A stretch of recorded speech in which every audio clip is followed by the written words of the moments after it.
La découvrabilité, l'intelligence artificielle au service de la découvrabilité des contenus francophones et au service, parce qu'effectivement l'intelligence artificielle, ça n'est pas une contrainte, c'est une réalité et l'Organisation internationale de la francophonie, évidemment, aux pointes des grands enjeux de l'avenir, organise cette conversation francophone à laquelle je vous remercie infiniment toutes et tous d'être présents aujourd'hui, représentants des États et des gouvernements, acteurs de la charte et de la conférence des organisations internationales non gouvernementales.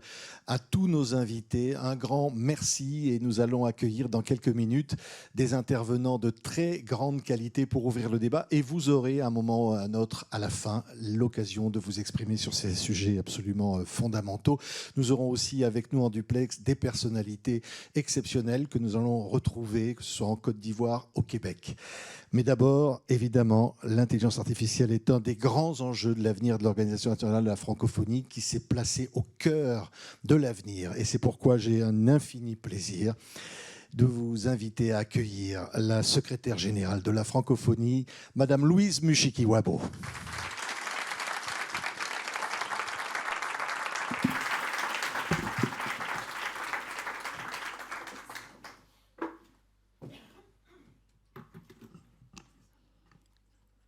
Merci beaucoup, cher Patrick. Merci à TV5 Monde d'être ici avec nous pour gérer cet après-midi d'échange. C'est avec un grand plaisir que je me retrouve à vos côtés pour cette nouvelle conversation francophone. Ça faisait quelque temps qu'on n'avait pas eu ces conversations qui sont des formats de l'OIF qui nous permettent de discuter de sujets très sérieux dans une ambiance de convivialité. Et donc, je suis vraiment heureuse de pouvoir participer cet après-midi et surtout d'écouter à la fois nos deux ministres, des personnalités de très haut niveau qui sont très impliquées sur ce sujet et en panel exceptionnel. Je ne vous en dirai pas plus. Vous aurez l'occasion tout à l'heure de découvrir et les profils et la substance sur ce sujet. La découvrabilité de contenu francophone. Alors, chaque fois que je parle de découvrabilité en cadeau que nous avons reçu du Québec, on me demande chaque fois, mais c'est quoi la découvrabilité? Et je dis chaque fois, la découvrabilité des contenus dans notre langue française et dans nos langues nationales, en fait, c'est le fait d'avoir la présence des contenus et l'accessibilité des contenus qui représentent notre langue et nos produits disponibles, faciles à accéder et faciles à exploiter. Nous allons discuter de ce que cela veut dire dans ces 2 heures que nous avons consacrées à ce sujet. Je n'ai pas besoin de rappeler que nous vivons une ère aujourd'hui où il faut être présent, il faut être visible, il faut être découvrable. Et puisque une de nos missions principales, c'est de faire vivre notre langue, en plus et aux côtés d'eux, en harmonie avec nos langues nationales, c'est un sujet de très grande importance pour notre organisation. Je commence par remercier Madame Françoise Remarque, ministre de la Culture et de la Francophonie de Côte d'Ivoire, et Monsieur Mathieu Lacombe, ministre de la Culture et de Communication du Québec, d'avoir accepté d'être mes invités spéciaux pour cet événement. Je suis très heureuse de vous retrouver, chère Françoise et cher Mathieu, pour ce sujet extrêmement important. Nous avons hâte de vous écouter tout à l'heure. Je salue ensuite et remercie également le panel multidisciplinaire d'experts qui va aussi nous éclairer sur les enjeux et les défis liés à cette thématique. Nous les entendrons aussi tout à l'heure. Mesdames et messieurs, de quoi s'agit-il? Que vise exactement cette conversation? Comme nous le constatons tous, et comme le confirme l'Observatoire de l'OIF basé à Québec, Observatoire de l'utilisation de la langue française dans le monde, dans son rapport 2026, les contenus francophones représentent seulement 4% de ce qui est diffusé sur la toile, contre environ 24% pour l'anglais. Je pense que ces 24% a été un chiffre beaucoup plus élevé. Mais ce qui nous intéresse, nous, c'est la langue française et nos langues maternelles et nationales. J'espère que je ne me trompe pas sur les statistiques, cher monsieur Mbarki, qui est avec nous, l'Observatoire de la langue française, le chef de l'Observatoire qui est ici avec nous cet après-midi. Donc la place du français et la diversité culturelle et linguistique dans l'espace numérique, je n'ai pas peur de le dire, sont menacées par l'hégémonie d'une langue, l'uniformisation de la culture et le nivellement de la pensée. Dominée par quelques géants de l'espace non francophone, les plateformes de diffusion, les moteurs de recherche et les intelligences artificielles ne sont pas des outils neutres. Ils orientent ce que nous lisons, ce que nous voyons, ce que nous consommons, ce que nous écoutons et même ce que nous désirons. Ils produisent, sélectionnent, hiérarchisent et orientent la visibilité des langues dans l'environnement numérique. C'est ça l'enjeu. Et sans surprise, l'anglais est largement dominant et représente plus de 80% des données d'entraînement des intelligences artificielles génératives. Ce constat pousse à consolider la priorité accordée à la diversité culturelle et linguistique, portée historiquement par notre organisation, l'OIF, et réactualisée à travers cette belle notion de découvrabilité des contenus. Les difficultés d'accès aux contenus numériques francophones ou en langue nationale représentent de réels facteurs d'exclusion numérique. Nous, francophones, avons donc une responsabilité partagée, celle qui nous réunit ici aujourd'hui. Il en va donc de notre responsabilité collective de contribuer à garantir la production, j'insiste, la production, puis la découvrabilité des contenus francophones et la présence équitable, évidemment, du français et des autres langues dans les espaces numériques. La francophonie a la capacité de mobiliser, ça je le crois, tant au niveau gouvernemental, avec nos États et gouvernements, avec le monde académique, à travers l'Agence universitaire de la francophonie et l'Université Senghor, avec les parlementaires, par l'Assemblée parlementaire de la francophonie, côté médiatique, avec notre TV5 Monde, et au niveau des divers réseaux de la société civile, la COING est ici présente, j'espère, et de la jeunesse. Elle est capable de faire encore plus avec les citoyens francophones du monde. Elle l'a prouvé notamment à travers le plaidoyer francophone initié par l'OIF, qui a déjà permis d'intégrer la notion de diversité culturelle et linguistique dans le pacte numérique mondial adopté par l'Assemblée générale des Nations unies en septembre 2024. En mai 2025, la 5e conférence des ministres de la culture de la francophonie, tenue à Québec, Monsieur le ministre, a posé les jalons d'une feuille de route en faveur de cette découvrabilité. Nous aurons l'occasion d'en reparler. Dans le même esprit, l'OIF renforce son action de coordination francophone dans les débats internationaux dédiés à une gouvernance mondiale de l'intelligence artificielle respectueuse de la diversité linguistique et culturelle dans les écosystèmes numériques. J'en discutais il y a quelques jours avec les autorités suisses et notre représentation à Genève. Tous ces débats sur la gouvernance mondiale de l'intelligence artificielle se passent beaucoup en Suisse, un pays membre très important de notre organisation. On l'aura donc compris, l'intelligence artificielle est un outil déterminant dont il faut user à bon escient. L'encyclique du pape Léon XIV, j'espère que vous avez suivi, qui appelle, je cite, à une régulation publique forte, à une déconcentration des géants de la tech et à une gouvernance de l'IA plus ouverte, plus démocratique, plus humaine, fin de citation, m'a beaucoup interpellée, m'a très positivement surprise. Donc le pape est de notre côté.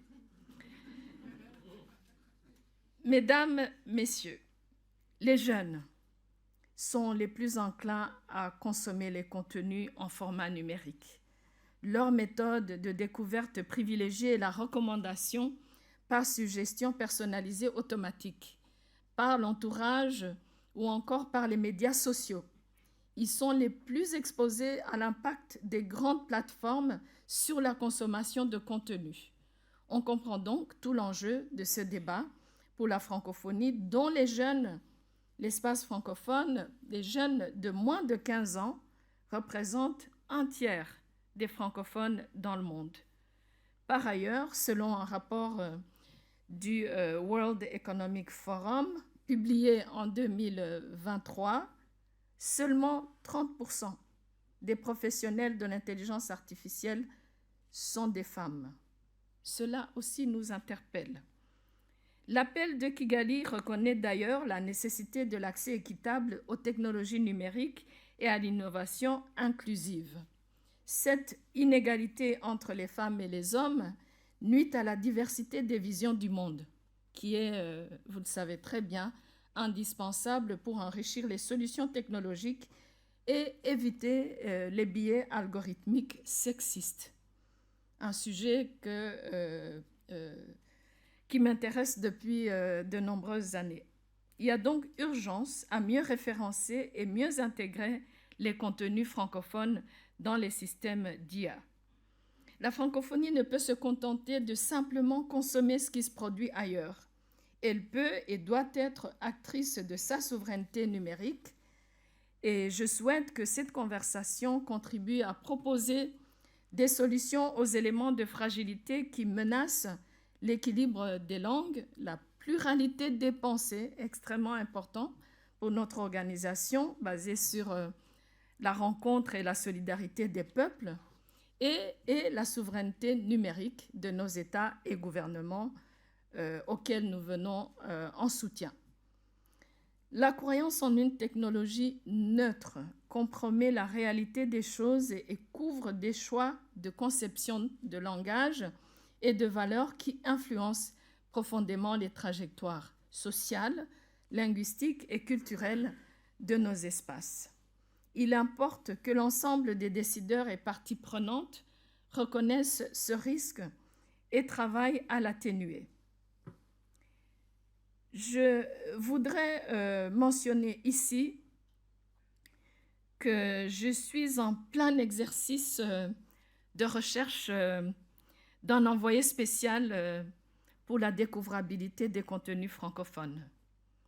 Je pense aussi, au-delà de l'envoyé spécial, avoir quelques couches de soutien avec notamment des jeunes qui s'y connaissent de l'espace francophone pour porter ce sujet. Je vous annoncerai donc bientôt qui sera cette personne ou qui seront ces personnes qui porteront ce sujet pour nous dans le monde.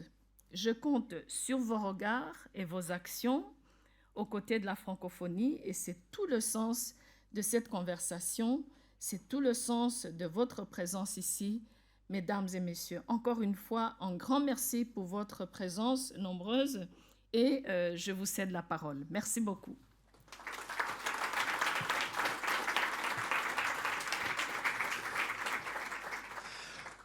Merci infiniment, Madame la Secrétaire Générale. Merci infiniment d'avoir ouvert donc cette conversation francophone sur l'intelligence artificielle au service de la découvrabilité des contenus francophones. Et vous l'avez dit il y a quelques instants, Madame la Secrétaire Générale, nous avons beaucoup de chance d'avoir, et j'espère que la technique sera avec nous, en duplex, depuis la Côte d'Ivoire, donc vraisemblablement à Abidjan, et je la découvre à l'image en ce moment et je suis extrêmement heureux.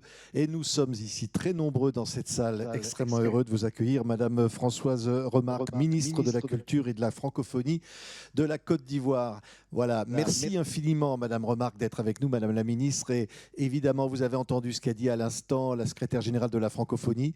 Et évidemment, de votre côté à vous, vous avez évidemment des choses à nous dire sur ce sujet fondamental. Merci, cher Patrick. Madame la secrétaire générale de la Francophonie, Monsieur le ministre de la Culture et des Communications du Québec, très heureuse de vous retrouver après nos échanges du 1er juin dernier. Madame l'administratrice de l'Organisation internationale de la francophonie, Madame la directrice des langues françaises de la diversité des cultures francophones, Excellences, Mesdames et Messieurs les représentants personnels des chefs d'État et de gouvernement, chers amis de la francophonie. Je voudrais tout d'abord, au nom du président de la République, son Excellence M. Alassane Ouattara, du gouvernement de la République de Côte d'Ivoire, conduit par le Premier ministre M. Robert Begré-Mambé, remercier chaleureusement l'Organisation internationale de la francophonie, Madame la secrétaire générale, Madame Louise Mushikiwabo, pour son leadership constant, ainsi que l'ensemble des États et gouvernements, ici représentés pour leur vision commune en faveur de la diversité culturelle et linguistique dans notre espace, dans cet espace numérique. Depuis plusieurs années, effectivement, la francophonie a supporté une conviction simple et forte. À l'ère numérique, la diversité culturelle et linguistique est un pilier de la démocratie culturelle, de l'innovation et de la souveraineté. Distingués participants, depuis plus de 10 ans, la Côte d'Ivoire s'est dotée d'un corpus juridique moderne et dynamique pour accompagner la mutation numérique de nos industries culturelles, à l'instar des lois 2014 sur la politique nationale culturelle et de 2023 portant sur la protection du patrimoine culturel. Nous avons également 2 stratégies nationales, dont l'une sur le développement du numérique, adoptée en 2024, et surtout la stratégie nationale sur l'intelligence artificielle à l'horizon 2030, adoptée en 2025. Nous avons décidé de ne pas subir l'intelligence artificielle, mais d'en faire un atout. L'intelligence artificielle n'est pas seulement une évolution technologique, mais bien un levier de souveraineté culturelle numérique, de valorisation des langues locales, de création de modèles de langage, de données de qualité, d'innovation locale et de protection du patrimoine culturel au service de la découvrabilité des plateformes numériques. La stratégie nationale de l'intelligence artificielle à l'horizon 2030 de la Côte d'Ivoire offre donc plusieurs points d'ancrage pouvant être directement reliés à la problématique de la découvrabilité des contenus numériques francophones et que j'ai le plaisir de pouvoir vous partager. Pour nous, en effet, la découvrabilité est un enjeu de souveraineté culturelle et linguistique et l'intelligence artificielle s'inscrit donc dans une ambition plus large de transformation numérique, de compétitivité, d'inclusion et de valorisation culturelle. Il ne s'agit pas seulement de produire davantage de contenus, comme vous l'avez dit, Madame la secrétaire générale, mais de s'assurer que ces contenus puissent être vus, trouvés, recommandés, compris, partagés et monétisés. Dans ce sens, le développement des solutions d'intelligence artificielle endogène adaptées aux réalités ivoiriennes et francophones pourrait être une piste. Notre stratégie nationale prévoit de renforcer les capacités nationales, de soutenir l'innovation locale, d'appuyer les startups, de former les jeunes et de développer des outils adaptés au contexte ivoirien. Nous devons être compétitifs, performants, facilitant ainsi la découvrabilité des contenus ivoiriens, africains et francophones.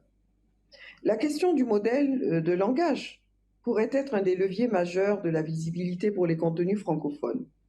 Notre stratégie nationale de l'intelligence artificielle prévoit donc le développement de modèles de langage en langue locale afin de mieux valoriser le patrimoine culturel ivoirien. Cette orientation peut être mise en relation directe avec la découvrabilité des contenus francophones. Sur ce point, Abidjan est également au cœur du dialogue mondial sur l'intelligence artificielle avec les plus grandes plateformes en tant que membre fondateur du réseau francophone des régulateurs, le REFRAM, et du réseau des instances africaines des régulations de la communication, RIAC. La semaine dernière, la Haute Autorité de la Communication Audiovisuelle a organisé une conférence internationale dite Abidjan 2 en présence des représentants de X, Google, TikTok, Meta, OpenAI et Anthropic. La déclaration d'Abidjan 2 exige, par exemple, des plateformes, et je cite, la transparence sur leur algorithme de recommandation audiovisuelle, le marquage des contenus générés par l'intelligence artificielle, la rémunération équitable des créateurs dont les œuvres alimentent les modèles et l'intégration des langues maternelles africaines dans leur corpus d'entraînement. Les données culturelles sont donc une ressource stratégique pour la découvrabilité. En effet, l'accès à des données de qualité est un pilier central et cet élément est essentiel pour la découvrabilité de nos contenus. Les algorithmes ne peuvent pas recommander, classer ou rendre visibles que des contenus et des données qu'ils peuvent lire, comprendre et exploiter. Le référentiel que nous avons partagé avec l'OIF et avec le ministre du Québec il y a quelques jours, comme d'autres pays membres l'ont fait, peut être pris en compte dans la recherche de solutions. De façon concrète, la numérisation, l'archivage et l'organisation du patrimoine culturel sont également des défis. Effectivement, dans le secteur des arts et de la culture, la stratégie nationale de l'intelligence artificielle identifie la numérisation et l'archivage du patrimoine comme des axes importants. Elle évoque l'utilisation d'algorithmes pour capturer, organiser des archives culturelles complexes. La question de la protection et de l'inscription de nos biens culturels au patrimoine mondial de l'UNESCO n'est donc pas non plus à négliger. D'ailleurs, plusieurs de nos collections de notre musée ivoirien ont déjà été numérisées et cet axe est directement lié à la découvrabilité. L'étape qui suit est naturellement la création d'une plateforme nationale de gestion et de promotion du patrimoine pour mieux promouvoir les œuvres, les artistes et les événements culturels. Cette plateforme pourrait devenir un outil stratégique de découvrabilité de nos contenus, centraliser des données, organiser des catalogues, faciliter l'accès aux œuvres à tous, créer des passerelles entre les plateformes éducatives, culturelles, touristiques et audiovisuelles. Elle permettrait de mieux connaître les publics, de mieux les identifier et de mieux orienter les contenus afin de mieux promouvoir nos artistes et créateurs francophones et enfin de renforcer leur circulation. Alors, réussir la découvrabilité, réussir à relier la découvrabilité, les droits d'auteur et la rémunération des créateurs est crucial. La découvrabilité ne doit pas être pensée uniquement comme un enjeu de visibilité, elle est aussi liée à la traçabilité, à la protection des œuvres et à la rémunération des créateurs, artistes, auteurs, producteurs et ayants droit. La stratégie nationale de l'intelligence artificielle mentionne la gestion intelligente des droits d'auteur et la professionnalisation des artistes. Ce lien entre la découvrabilité et propriété intellectuelle a par ailleurs été l'un des sujets importants des travaux de la conférence des chefs des offices nationaux de la propriété intellectuelle de l'espace de l'Organisation africaine de la propriété intellectuelle, dite HIPOC 2026, tenue à Abidjan les 4 et 5 juin dernier autour du thème « Propriété intellectuelle et entrepreneuriat des jeunes, bâtir un écosystème innovant et inclusif ». Les participants ont aussi recommandé de conduire un plaidoyer auprès des autorités des États membres pour l'intégration de la propriété intellectuelle dans les plans nationaux de développement. J'ai par la suite eu une séance de travail avec le directeur général de l'Organisation mondiale de la propriété intellectuelle, le directeur général M. Darren Tang, et je me réjouis de l'existence des différents accords entre l'OIF et l'OMPI. Ils constituent des atouts précieux. Au regard de ce qui précède, la formation des jeunes et l'inclusion des filles dans les filières technologiques sont nos priorités et vous l'avez également rappelé, Madame la Secrétaire générale. Nos pays regorgent de jeunes talentueux et créatifs dans des écosystèmes numériques en croissance et des gisements de données publiques culturelles encore trop peu valorisés. La stratégie nationale de l'intelligence artificielle prend donc en compte le renforcement des compétences, la stimulation de l'entrepreneuriat culturel et technologique et la promotion des usages responsables qui servent à l'inclusion, notamment celle des filles et des jeunes femmes, dans les filières scientifiques et numériques. Ce n'est ni discutable ni négociable. Nous réitérons donc notre entière disponibilité pour un changement de paradigme concernant l'intelligence artificielle au service de la découvrabilité, et la stratégie nationale de l'intelligence artificielle ambitionne de positionner la Côte d'Ivoire comme un pôle d'innovation en Afrique dans le cadre de la conversation francophone. Cet objectif peut être élargi au champ culturel.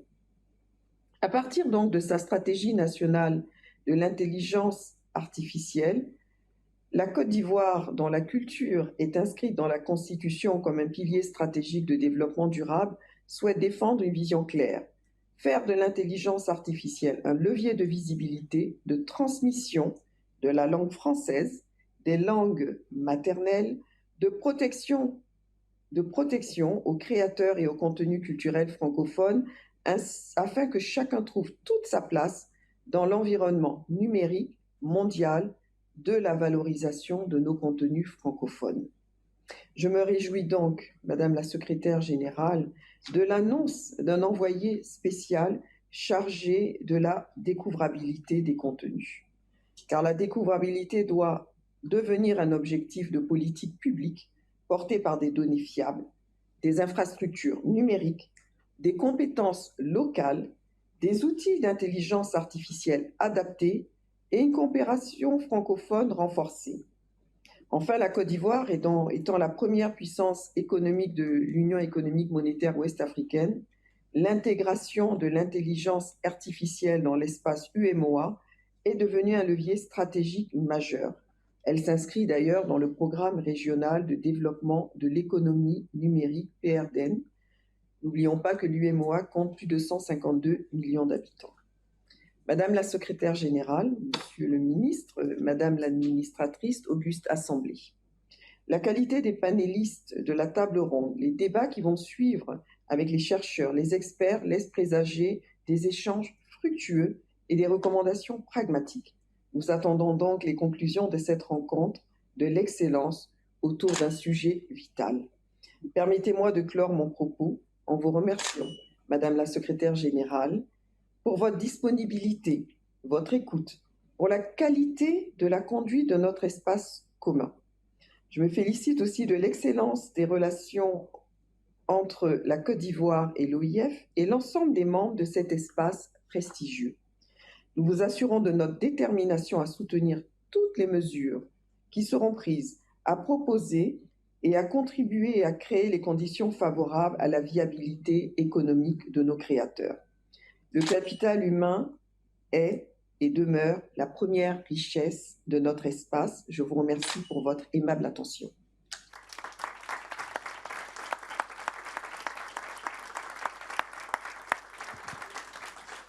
Merci, merci infiniment, Madame Françoise Remarque, qui était en duplex avec nous d'Abidjan. Et n'hésitez pas, si vous le pouvez, évidemment, si vous le souhaitez, d'intervenir à nouveau dans les échanges qui vont suivre. Et de Abidjan, nous passons au Québec. Et c'est donc une grande joie d'appeler Mathieu Lacombe, le ministre de la Culture et des Communications du Québec, que l'on retrouve dans son véhicule. Voilà, en direct, Mathieu Lacombe. Merci infiniment, Monsieur le ministre, d'avoir permis comme ça, dans votre emploi du temps, d'être avec nous dans cette assemblée. Ici, il y a beaucoup de monde qui vous écoute. Tout le monde n'a pas trouvé sa place. Il y a du monde dans les couloirs, mais nous vous écoutons avec beaucoup de plaisir. En direct, effectivement, du Québec, dans mon véhicule, immobilisé toutefois, je vous rassure. Mais ça me fait un grand plaisir d'être avec vous. Donc d'abord, Madame la secrétaire générale, Madame Louise Mushikiwabo, c'est un grand plaisir de vous revoir. C'est toujours très intéressant de participer aux événements où vous nous invitez, qui sont toujours très productifs. Madame Remarque, ministre de la Culture et de la Francophonie de Côte d'Ivoire, avec qui, effectivement, j'ai eu le plaisir en août dernier de signer une déclaration d'intention pour une coopération culturelle plus soutenue entre le Québec et la Côte d'Ivoire, et avec qui j'ai encore eu l'occasion de discuter lors d'une rencontre il y a quelques jours à peine. Donc, ça témoigne des liens entre la Côte d'Ivoire et le Québec, des liens entre nos États francophones. C'est un grand plaisir de partager cet événement avec vous aujourd'hui. Et finalement, chers représentants et représentantes des États et gouvernements membres de l'OIF, encore une fois, c'est un grand plaisir de participer à cette conversation francophone qui est consacrée à un sujet qui, je pense, est au cœur de l'avenir de nos cultures, l'intelligence artificielle au service de la découvrabilité des contenus francophones. Donc, je veux remercier l'OIF pour son leadership sur ces enjeux-là qui touchent directement la vitalité de nos langues et de nos cultures dans l'environnement numérique. Il y a un peu plus d'un an maintenant, lors de la 5e conférence des ministres de la culture de la francophonie qui s'est tenue chez nous au Québec, nous avons affirmé ensemble une conviction simple. À l'ère numérique, la diversité culturelle ne peut être tenue pour acquise. Elle doit être défendue, elle doit être soutenue et elle doit être rendue visible. C'est une rencontre à Québec qui a permis de dégager une vision commune, puis de mettre en place plusieurs initiatives concrètes pour renforcer la découvrabilité des contenus culturels francophones. Donc, on peut penser à la mise en place d'une cellule de coordination des suivis de la conférence, à l'élaboration d'un corpus législatif sur la découvrabilité des contenus culturels francophones.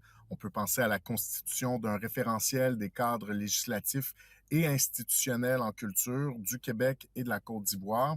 Et on peut finalement penser à la création par l'OIF d'une banque d'experts pour appuyer les États et les gouvernements dans l'élaboration de mesures qui répondent aux enjeux de découvrabilité des contenus culturels francophones en ligne. Et je pourrais ajouter à ça la nomination dont vient de parler la secrétaire générale, éventuellement d'un envoyé spécial de la francophonie auprès des grandes plateformes. Donc, je me réjouis de voir que cet élan-là, cet élan collectif se poursuit aujourd'hui avec l'événement auquel nous participons parce que c'est une nécessité. Nos habitudes culturelles ont profondément changé. Les plateformes numériques, les téléphones intelligents et les appareils connectés sont devenus, en fait, les principaux points d'accès à la culture. Et il n'y a jamais autant de contenus qui ont été accessibles quand vous y pensez bien. Mais dans cette surabondance de contenu, ça n'a jamais été aussi difficile d'être vu ou d'être entendu. Dans cet univers numérique, les mécanismes de recommandation, ils jouent un rôle déterminant dans ce que nous découvrons, dans ce que nous regardons, dans ce que nous écoutons ou de ce que nous lisons. Pardon. Donc, ces mécanismes, ils sont au cœur de nos choix, ils sont au cœur de ce qu'on consomme et ils favorisent souvent pourtant les contenus qui dominent déjà dans l'espace numérique. Donc, pour nos cultures locales, ça représente un défi qui est immense, c'est un défi majeur. Donc, c'est une des raisons pour lesquelles le Québec a choisi d'agir. En décembre dernier, vous le savez peut-être, l'Assemblée nationale du Québec a adopté à l'unanimité la loi affirmant la souveraineté culturelle du Québec et la découvrabilité des contenus culturels francophones dans l'univers numérique. Donc, par souveraineté culturelle, on entend quoi? Bien, on entend la capacité pour un État, comme le nôtre, comme le vôtre, de définir ses propres politiques culturelles afin de protéger et de faire rayonner son identité et de préserver sa langue française et sa culture, dans notre cas. Cette loi permet donc à l'État québécois, chez nous, d'émettre des exigences aux plateformes et aux fabricants d'appareils connectés pour favoriser la découvrabilité des contenus culturels d'expression originale de langue française, de même que l'accès à de tels contenus dans l'environnement numérique.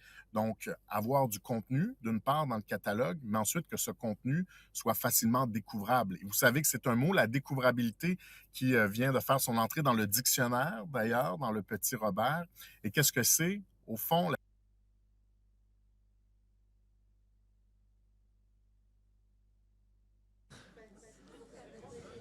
Une petite... Ah voilà, ça reprend.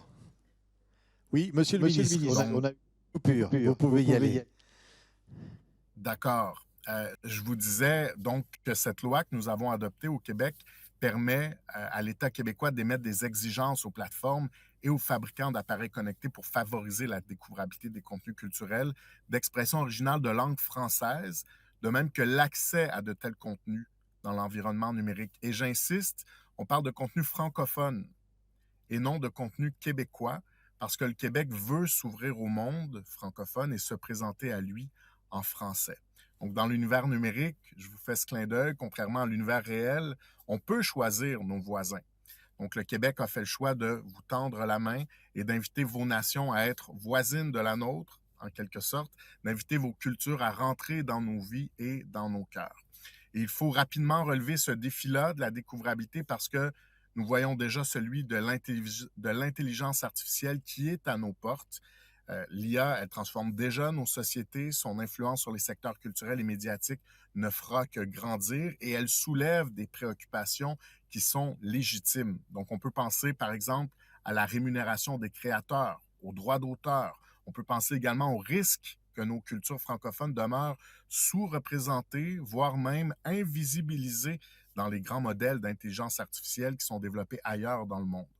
Donc, si les systèmes qui recommandent, qui génèrent ou qui diffusent les contenus sont principalement entraînés à partir de données anglophones, nos œuvres et nos perspectives seront assurément moins visibles. C'est une réalité. Donc, on doit prendre ça au sérieux, mais on doit aussi, d'autre part, reconnaître le potentiel de cette technologie-là, l'intelligence artificielle. Parce qu'utilisée de façon responsable, elle peut devenir un outil puissant pour favoriser la découvrabilité des contenus francophones.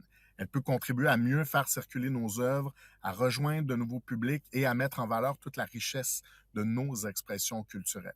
Donc, au Québec, par exemple, nous travaillons avec Bibliothèque et Archives nationales à la mise en place d'une banque publique de données culturelles. L'objectif, c'est de disposer d'infrastructures qui sont adaptées à nos réalités culturelles et linguistiques.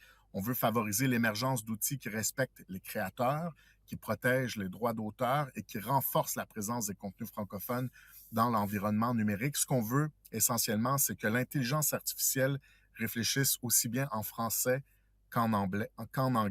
Et c'est une démarche qui s'inscrit dans une vision plus large, donc celle d'une véritable souveraineté culturelle à l'ère de l'intelligence artificielle. Et aucun de nos États ne peut relever seul ce défi-là. Ça dépasse nos frontières nationales et c'est pourquoi la coopération francophone est essentielle. Et je suis convaincu qu'une volonté politique forte en matière de défense de la souveraineté culturelle des États peut contrer cette tendance de fond à l'uniformisation culturelle à laquelle on fait face actuellement. Madame la secrétaire générale y faisait référence d'entrée de jeu lors de son discours d'ouverture. En tant qu'État, en tant que gouvernement, en tant que membre de l'OIF, on doit donc travailler ensemble et porter le plaidoyer francophone commun de la 5e conférence des ministres de la culture de la francophonie. Je pense qu'on doit le faire à l'aide d'une approche concertée pour défendre les marchés culturels locaux face aux géants numériques et pour maintenir un accès équitable à des contenus culturels qui sont diversifiés, qui sont passionnants, qui sont porteurs de la vraie richesse culturelle du monde. Et d'ailleurs, je fais cette parenthèse, je suis ravi du consensus qui s'est dégagé à la dernière rencontre du comité intergouvernemental de la Convention de 2005 de l'UNESCO en février 2026. Le comité a recommandé à la conférence des parties non seulement d'endosser le principe d'un protocole additionnel à la Convention, mais aussi d'entamer les étapes nécessaires pour élaborer ce protocole à l'UNESCO. Donc, c'est un signal politique très fort que les 24 États membres du comité, qui proviennent de toutes les régions du monde, ont envoyé, dont 13 membres. 13 membres de la francophonie. Je suis très fier et très heureux de ça. Donc, l'objectif, vous le savez, avec l'ajout de ce protocole, l'objectif que nous poursuivons, c'est de réaffirmer la souveraineté culturelle des gouvernements à l'ère numérique. Ce sera un bouclier international, un outil multilatéral solide sur lesquels pourraient s'appuyer nos lois, nos politiques nationales, dont celles en matière de découvrabilité des contenus culturels. Donc, je pense que c'est une importance vitale pour la pérennité de notre langue, mais aussi pour celle de toutes les langues et de toutes les cultures locales qui veulent survivre au 21e siècle. Donc, notre voix doit se faire entendre avec force et unité à la conférence des parties du printemps prochain et j'ai confiance en notre capacité de persuasion. Donc, je vous remercie tous et toutes pour votre attention et j'espère que les problèmes techniques ne vous ont pas empêché de comprendre l'essentiel de mon allocution de ce matin. Je vous souhaite une excellente journée puis un excellent événement.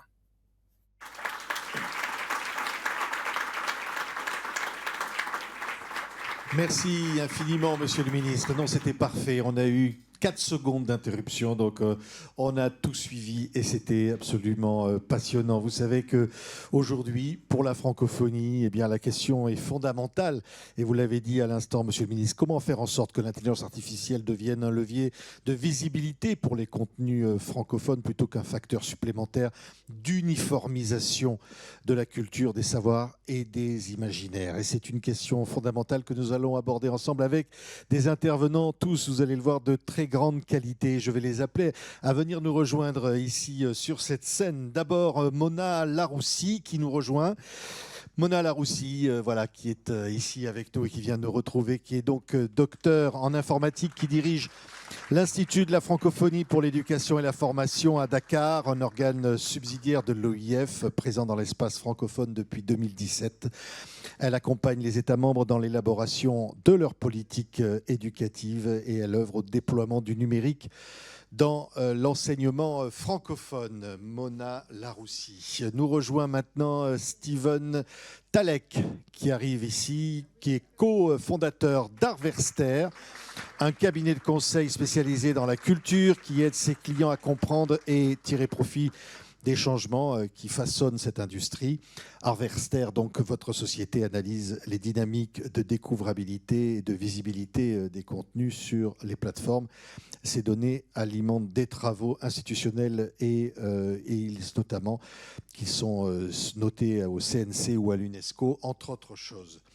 Nous rejoint également Carole Caramera, voilà, qui est une actrice que l'on adore, une metteuse en scène, une musicienne. Elle a de multiples talents. Elle est productrice aussi. Elle a cofondé, elle dirige l'Ishio Art Centre à Kigali, le premier espace culturel dédié à la capitale rwandaise. Et elle est aussi productrice de festivals Kina et Home Sweet Home, membre du réseau panafricain pour le développement des politiques culturelles. Elle conjugue donc création artistique et engagement.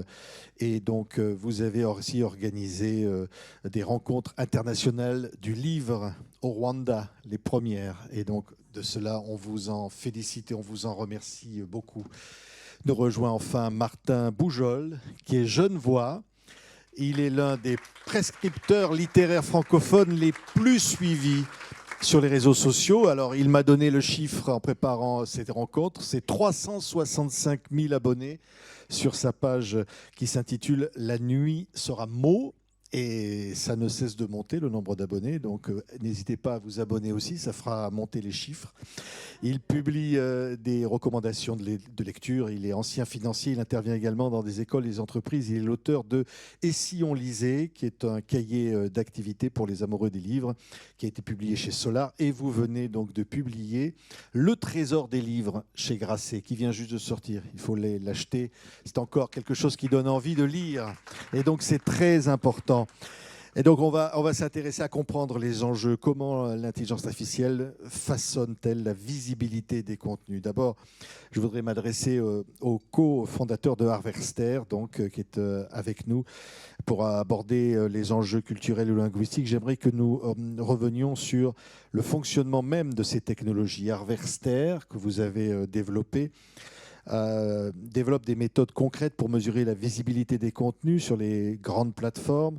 Et sur la base de vos travaux, notamment sur Netflix, pouvez-vous nous dire comment fonctionne concrètement la sélection et la recommandation des contenus? Est-ce que vous en avez observé des conclusions? Et concrètement, lorsque nous ouvrons une plateforme ou lorsque nous interrogeons une intelligence artificielle, comment les contenus sont-ils sélectionnés, hiérarchisés et finalement recommandés? Est-ce qu'on peut répondre à cette question?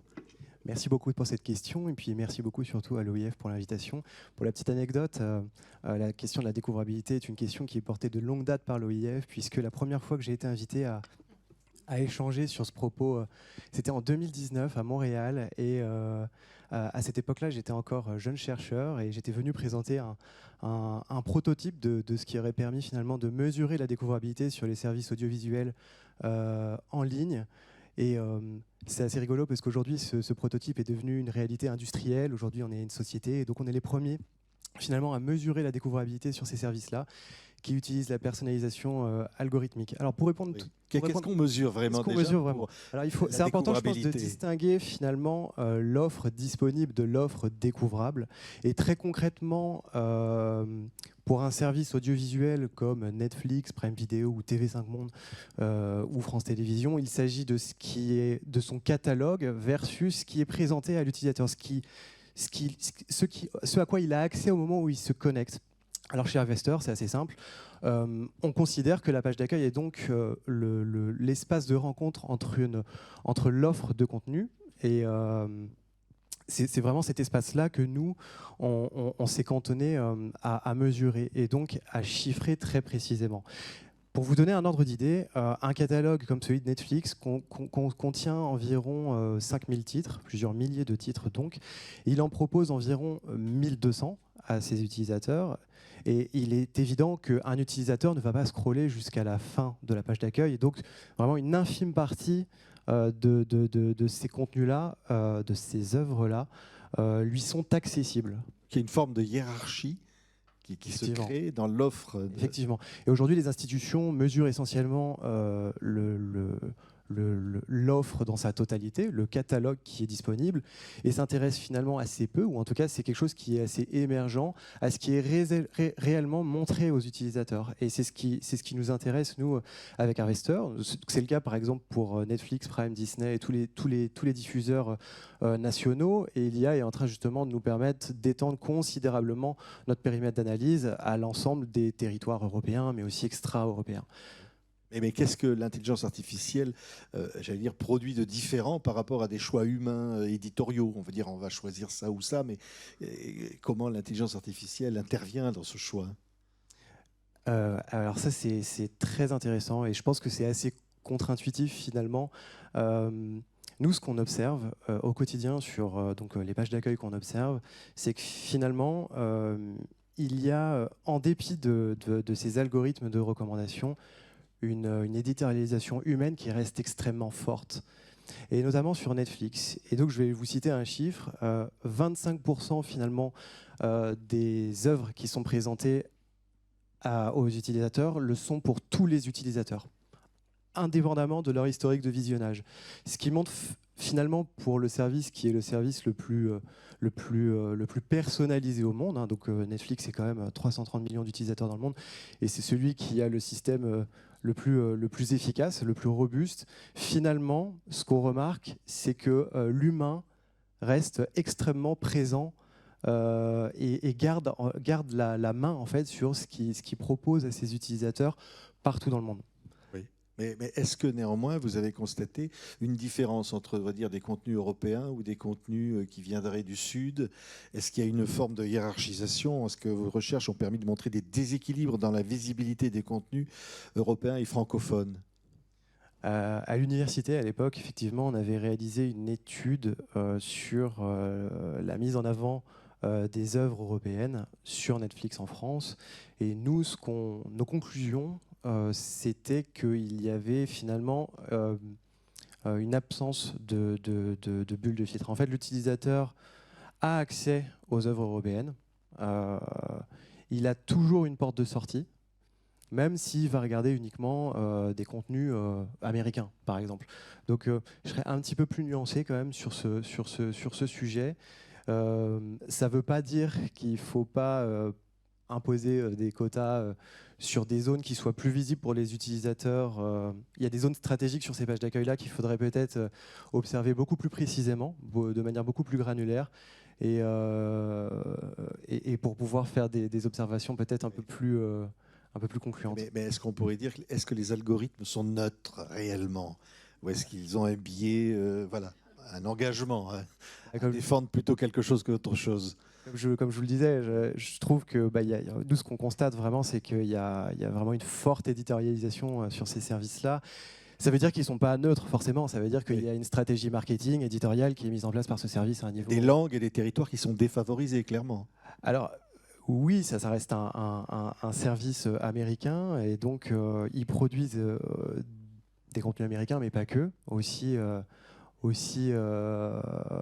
aussi en France, parce qu'on a imposé des obligations de financement, aussi en Espagne, en Italie et que sais-je. Donc il y a quand même une diversité finalement c'est une offre quand même assez diversifiée, c'est ce que je voulais dire. Diversifié, mais quand même déséquilibré. Est-ce que vous avez mesuré ce déséquilibre, au fond ? Non, pas encore, mais je pense que ça Vraiment pourrait faire l'objet d'une étude très intéressante, effectivement, sur les déséquilibres éventuels entre les pays du Nord et les pays du Sud. Merci. Merci infiniment. Alors, Carole Caremera, qui est avec nous, et c'est une joie. Vous créez, vous produisez, vous diffusez des œuvres depuis Kigali, au cœur de l'espace francophone africain et européen. Alors, concrètement, qu'est-ce que ça signifie aujourd'hui d'exister culturellement dans un écosystème numérique dominé par les algorithmes qui n'ont pas été conçus pour vous? Quand je dis pour vous, c'est... Voilà, on se comprend. Pas spécifiquement pour le Rwanda, en tous les cas. Bonjour, bonjour à toutes et à tous. Merci beaucoup, Madame la Secrétaire Générale, pour cette invitation. Qu'est-ce que ça signifie exister dans ce monde parallèle? Parce que c'est comme ça qu'on l'appelle un tout petit peu. Disons que voilà, moi j'opère dans ce qu'on appelle les arts du spectacle, ce qu'on appelle les arts vivants, donc les choses qui doivent se vivre en réel, en présentiel. Et c'est vrai que c'est un secteur qui est un tout petit peu mis à mal. C'est-à-dire que si la personne n'est pas dans la salle pour un concert, pour une pièce de théâtre ou pour une lecture de texte, cela crée une distance qu'on n'a pas forcément apprise, mesurée ou considérée dans l'effort de création. Donc aujourd'hui, la difficulté, c'est que ces espaces numériques ne nous identifient pas forcément comme un espace, comme une offre culturelle forcément évidente pour tous les publics. Je sais que certaines études disent que voilà, l'IA n'est pas tout à fait neutre, ne l'est pas du tout même, qu'elle véhicule même certains contenus qui sont racistes. Donc c'est-à-dire qu'elle nous exclut d'entrée de jeu, parfois d'une offre culturelle qui pourrait être faite sur les plateformes. Donc, ce que ça veut dire pour nous, c'est un peu ce que Madame la Secrétaire Générale disait juste avant, c'est qu'est-ce qu'on fabrique dans le présent ? C'est quoi ce présent avec lequel on travaille en tant qu'artiste ? Et ce présent n'est pas que le moment où on crée, c'est aussi tout ce qui a été aussi projeté sur nos cultures, sur nos expressions, nos esthétiques, qui n'est pas forcément considéré par l'IA comme valide, comme riche, qu'il faut contrer aussi. Donc c'est un obstacle supplémentaire, mais bon, nous aimons les obstacles, les artistes aiment expérimenter, créer au-delà du réel et regarder au-delà du mur ce qui s'y trouve. Mais c'est vrai que c'est une nouvelle donnée avec laquelle il n'est pas évident d'accompagner les jeunes artistes aujourd'hui qui voudraient travailler en présentiel et éventuellement se promouvoir sur ces plateformes-là sans cette connaissance préalable. Oui. Mais vous employez ce mot de mur, et c'est vraiment un mur à franchir. Parce qu'effectivement, on pense à vous, à votre travail, vos œuvres, vos festivals, votre travail peut-être plus difficilement visible en ligne. Alors c'est vrai qu'on trouve au-delà du Rwanda et de la Belgique, peut-être que c'est plus difficile d'exposer votre travail. D'une certaine façon, c'est ce mur-là dont vous parlez. C'est aussi le mur, l'écran sur Internet. C'est-à-dire que, par exemple, en arrivant à Paris hier, j'ai pris le métro et donc il y a un mur d'anxiété ici en Europe par rapport à ces contenus numériques. Donc quand vous prenez le métro ici, j'ai pris la ligne 13, je crois, il y a un petit bonhomme, une petite femme qui disent « l'IA ne va pas vous prendre votre travail, l'IA ne va pas ». Et c'est tout à fait à l'inverse de ce qu'on vit sur le continent où l'IA est une nouvelle opportunité pour des jeunes de se positionner, qu'ils soient petits ou grands. Et donc je me dis « ah, c'est aussi ça ce que le numérique raconte de nos relations ». De notre présence au monde. C'est-à-dire que les jeunes artistes voient ce mur comme... il suffit simplement de le démonter. Donc maintenant, aujourd'hui, par exemple, l'IA offre aussi à des jeunes artistes la possibilité de déconstruire ce mur beaucoup plus rapidement que ce que ma génération aurait pu faire. Parce qu'avec des connaissances technologiques, aujourd'hui, ils peuvent appréhender, ils peuvent hacker certaines nouvelles technologies et leur apprendre à contourner ces murs-là. Mais c'est vrai que par exemple sur des plateformes comme le festival, vous avez le festival de Cannes ici en France ou le festival d'Avignon, nous avons des festivals où fondamentalement nous travaillons à l'expérience de l'expression culturelle avec le public. On doit réimaginer maintenant c'est quoi ces célébrations de l'émergence artistique. On ne peut plus se contenter de dire nous avons 80 000 personnes qui viennent au festival d'Avignon ou 200 000 qui vont au FESPACO ou des choses comme ça. Mais c'est comment est-ce qu'on fait pour que le contenu, cette émergence-là, soit présente sur toutes les plateformes à imaginer encore, sur le continent en tout cas, où dans la construction, dans la création, dans la production et même au-delà, les artistes puissent être reconnus dans ce travail-là. Et tout à l'heure, en discutant, on parlait de notre collègue qui a eu le prix à Cannes de la caméra d'or, Marie-Clémentine. Marie-Clémentine, film. Voilà, mais par exemple, ce que les plateformes numériques n'ont pas, ce sont ces films précédents. Elle n'existe aujourd'hui presque comme si que Cannes l'avait découverte. Alors qu'elle a reçu des prix à Tribeca, aux États-Unis, qu'elle a reçu des prix au Festival du film de Carthage, etc., etc. Donc, le numérique raconte aussi aujourd'hui l'absence. Et je pense que c'est à cet endroit-là qu'on doit vraiment travailler en présence et en absence, et en réflexion avec beaucoup de partenaires. Alors c'est vrai, et Steven tout à l'heure intervenait, c'est vrai qu'il peut peut-être aussi nous aider à comprendre comment on pourrait imaginer lutter contre ce qu'on pourrait dire une forme d'invisibilisation, même si on voit, parce que je reconnais la Rwandaise, l'actrice, c'est-à-dire qu'au fond on pense que rien n'est impossible, et donc vous avez un tempérament franchir les murs, et on le sait, mais qu'est-ce qu'il faut faire? Est-ce que c'est les États? Est-ce que c'est les artistes, les institutions, comme le fait l'OIF? Qui peut faire quelque chose? Steven? Je pense qu'une première étape, finalement, c'est peut-être de compter, objectiver. On parlait des femmes, c'est marrant parce qu'il y a quelques années, on avait fait une étude justement sur les programmations des festivals internationaux de cinéma et on avait compté le nombre de réalisatrices sur les 10 dernières années. Et c'est en comptant qu'on se rend compte qu'on peut faire un diagnostic et ensuite potentiellement essayer de pouvoir changer les choses. Et effectivement, concernant les réalisatrices dans les festivals, le problème, il est en amont de la filière. Mais de compter, ça a permis d'avoir une présence médiatique, d'essayer de dire les choses, peut-être aussi de constater qu'il y a des progressions.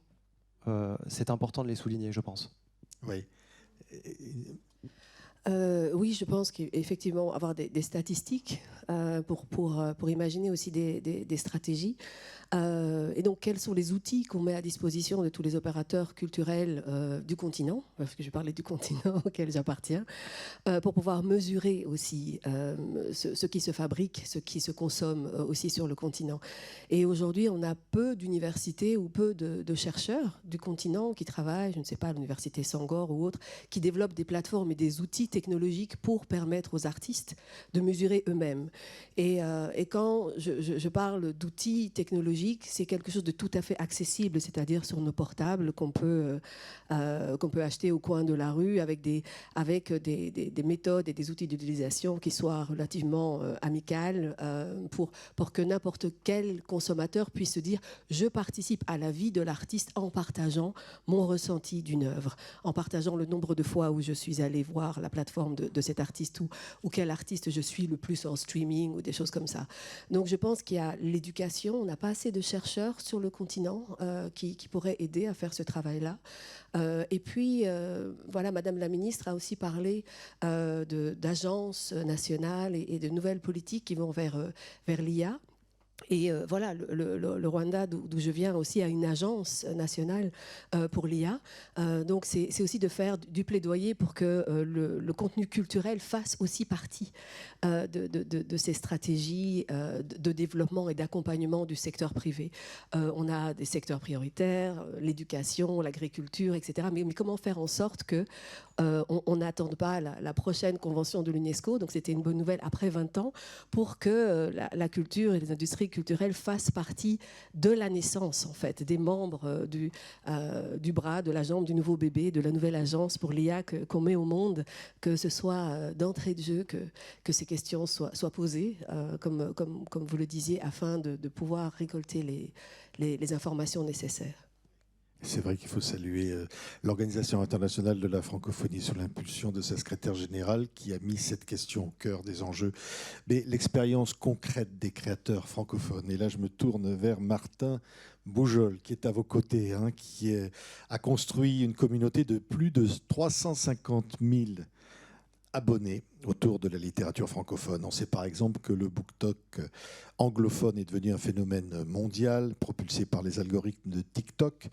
Alors vous faites la même chose en français, mais est-ce que vous ressentez quand même un écart, une difficulté avec ces géants?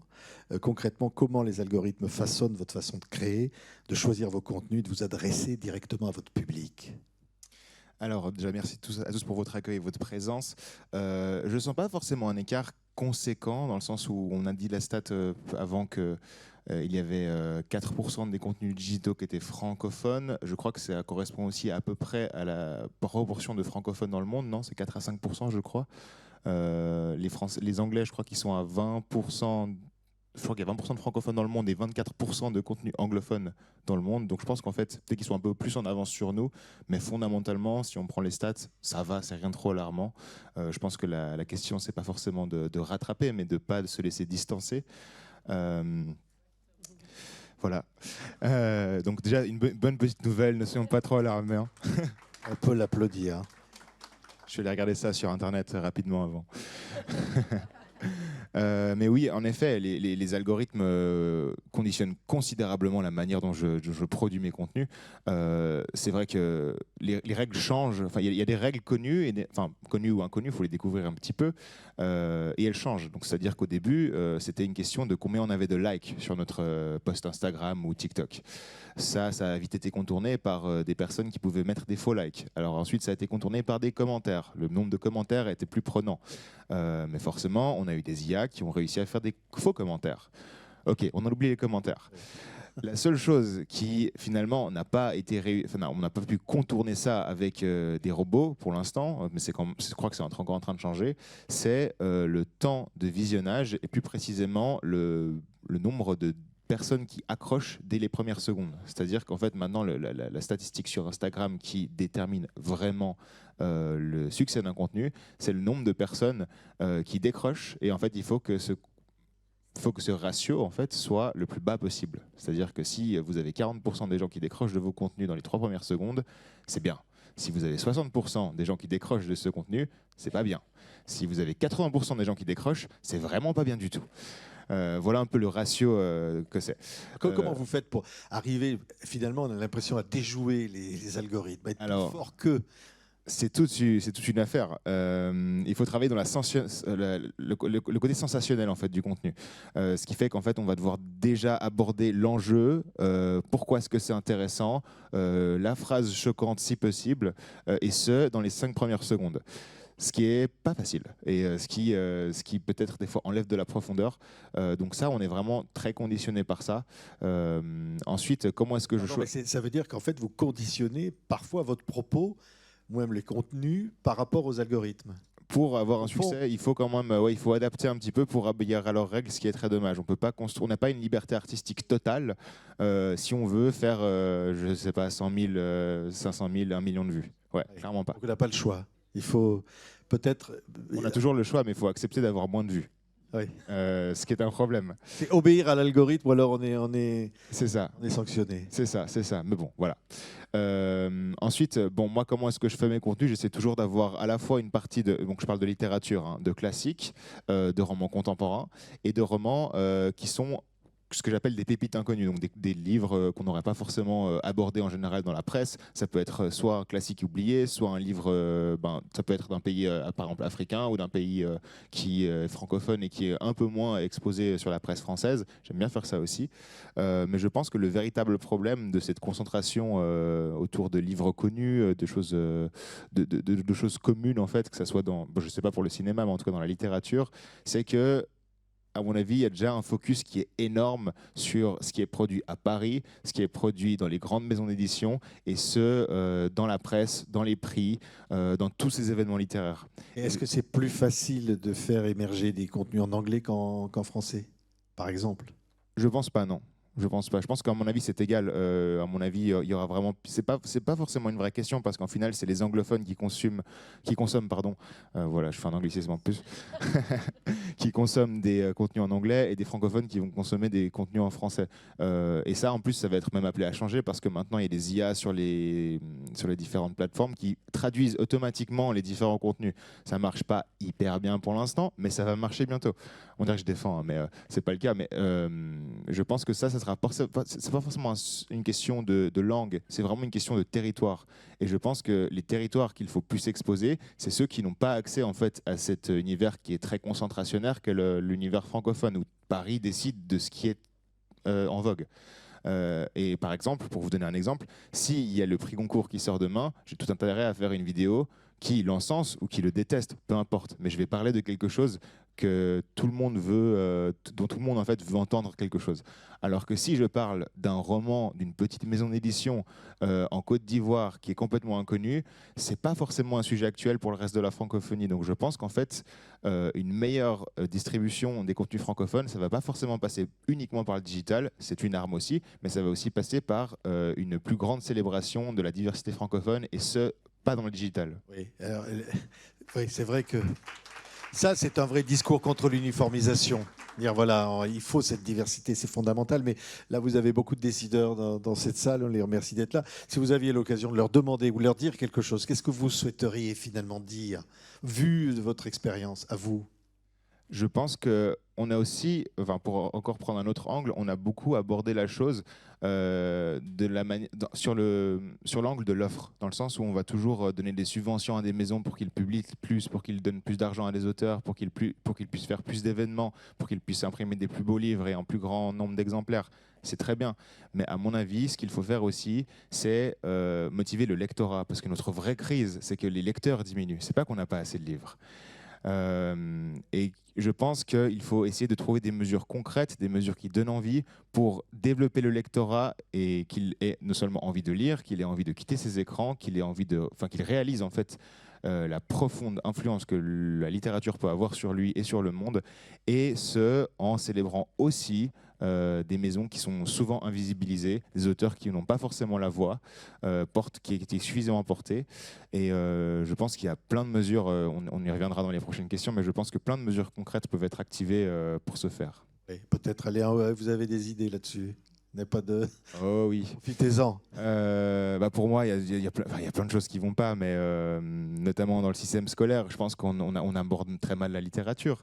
Encore une fois, je parle que littérature, je ne peux pas avancer sur le cinéma ou l'art, je suis navré.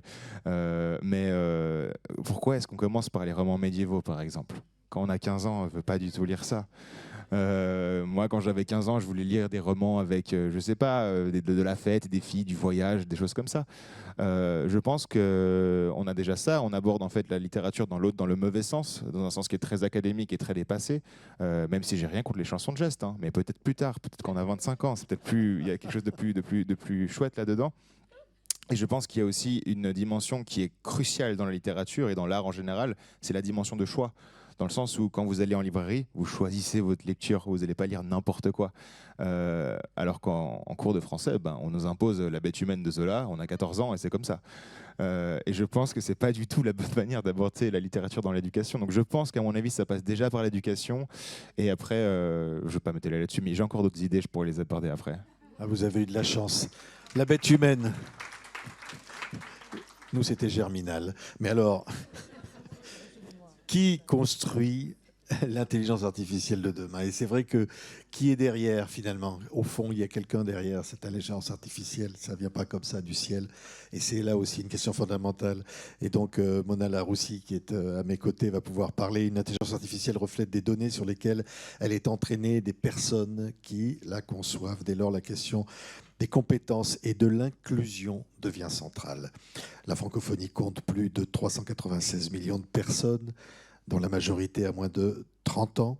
C'est un atout démographique considérable, mais qui n'est pas encore traduit en impact technologique. Pourquoi, en 2026, ces jeunes gens sont-ils massivement utilisateurs d'intelligence artificielle sans en être les concepteurs?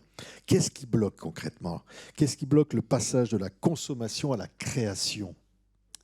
Merci pour la question. Je vais commencer par un petit exemple d'une petite fille, qui soit à Dakar, Yaoundé, Bénin, qui va ouvrir son téléphone comme tout le monde et elle va consulter l'intelligence artificielle pour lui poser la question peut-être qui va gagner la Coupe du Monde. C'est certainement pas, elle va jamais répondre, ce serait le Sénégal ou la Côte d'Ivoire. Bon, elle posera aussi une question. Je veux un repas équilibré parce que j'ai un match de foot demain. L'IA va se poser la question, comment ça se fait qu'une petite fille me pose une question sur le foot? Mais bon, elle va répondre quand même. Vous allez préparer du saumon fumé avec de la choucroute sans tenir compte que ma question vient du Sénégal, de Dakar. On n'a pas de choucroute, ni saumon fumé, mais on a le tiboudienne et le banane plantain qui peuvent remplacer ce menu-là. Donc c'est juste pour vous dire que l'IA, pour nos jeunes du Sud global, pour ne pas dire du Sud, consomme une IA qui n'est pas du tout forcément la leur, qui ne parle pas leur langue, qui ne connaît pas leur culture. C'est une IA qui est étrangère. Et je me suis posé la question, quels sont les verrous? Pourquoi cette IA est étrangère? Probablement 5 ou 6 verrous, mais il y en a d'autres. Je pense que le premier verrou, c'est la formation. Vous avez abordé la question de la littérature, mais pas que. Les modèles qu'on a eus quand on était à l'école, c'est le pan de Brooklyn, c'est les feux verts quand on devrait reconnaître des images, c'est reconnaître les feux, les pans, etc. Ils n'ont jamais demandé qu'on reconnaisse une mouche qui va être responsable du paludisme. Jamais un baobab est vraiment le baobab de l'Afrique. Jamais ces notions-là n'ont été abordées dans les curricula. Après, je veux faire une formation pour devenir ingénieur en IA, en informatique. Ces formations-là ne sont pas disponibles chez moi. Je dois me déplacer. Déjà, c'est une fuite de compétences. Question. Après, si quelqu'un en solo, il veut faire en sorte qu'il y ait une formation, il va aller vers les MOOC, vers les MMA, les micro-modules d'apprentissage, les formations en ligne. Ces formations, il va les recevoir, mais jamais un institut, il va les reconnaître. Donc sa compétence reste une compétence invisible. Ils sont condamnés à être des consommateurs de technologie. Voilà. On nous limite à être consommateurs parce qu'on ne reconnaît pas nos compétences. C'est vrai qu'on peut déplacer les murs, mais il faut reconnaître qu'on peut les déplacer. Il faut donner à ces jeunes-là la possibilité de reconnaître même un savoir qui n'a pas été diplômant ni habilitant, mais un savoir existant. Le deuxième verrou, c'est le verrou de la langue. La plupart des tutoriels, même si la langue française est à 24%, la plupart des tutoriels sont en anglais. La plupart des supports de formation sont en anglais. Si je dois résoudre un problème et que je ne connais pas l'anglais, je dois attendre que le livre ou le tutoriel en français arrive. Et puis, il y a très peu en langue nationale et c'est malheureusement les femmes qui sont exclues parce que la langue nationale, c'est la langue de la maman. Donc ça aussi, c'est un problème. Donc les femmes sont doublement exclues. Exclus parce qu'on ne parle pas leur langue et exclus parce qu'on doit attendre que notre langue soit traduite pour arriver. Le troisième verrou, pour moi, c'est un verrou encore pire parce que c'est infrastructure. Il y a 37,4%, je pense, le chiffre, de jeunes qui n'ont pas accès à Internet, qui n'ont pas accès à intelligent. Donc, s'ils n'ont pas accès à ça, les deux premiers verrous n'ont aucun sens. Et c'est généralement les femmes aussi qui sont exclues parce que s'il y a un téléphone qui doit être acheté à la maison, c'est pour le papa, pas la maman. C'est pour le garçon, pas pour la fille. Donc, doublement exclu comme d'habitude. Après, il y a aussi, à côté de l'infrastructure, vous savez, l'IA coûte cher. Et si on ne fait pas ensemble, on ne peut pas y arriver. Il y a des clouds qui permettent de produire des IA, il y a des clouds, il y a des processeurs et tout, mais c'est très cher. Et peut-être, en étant ici, la francophonie peut faire en sorte que les États membres et plus la francophonie, plus les instituts investissent ensemble dans une infrastructure commune. Parce que si chacun tout seul, on n'y arrivera pas, c'est des montants colossaux. À côté de ces verrous-là, voilà l'investissement, mais également aussi tout ce qui est en relation avec adéquation, formation, ce que je dois faire, algorithme, etc.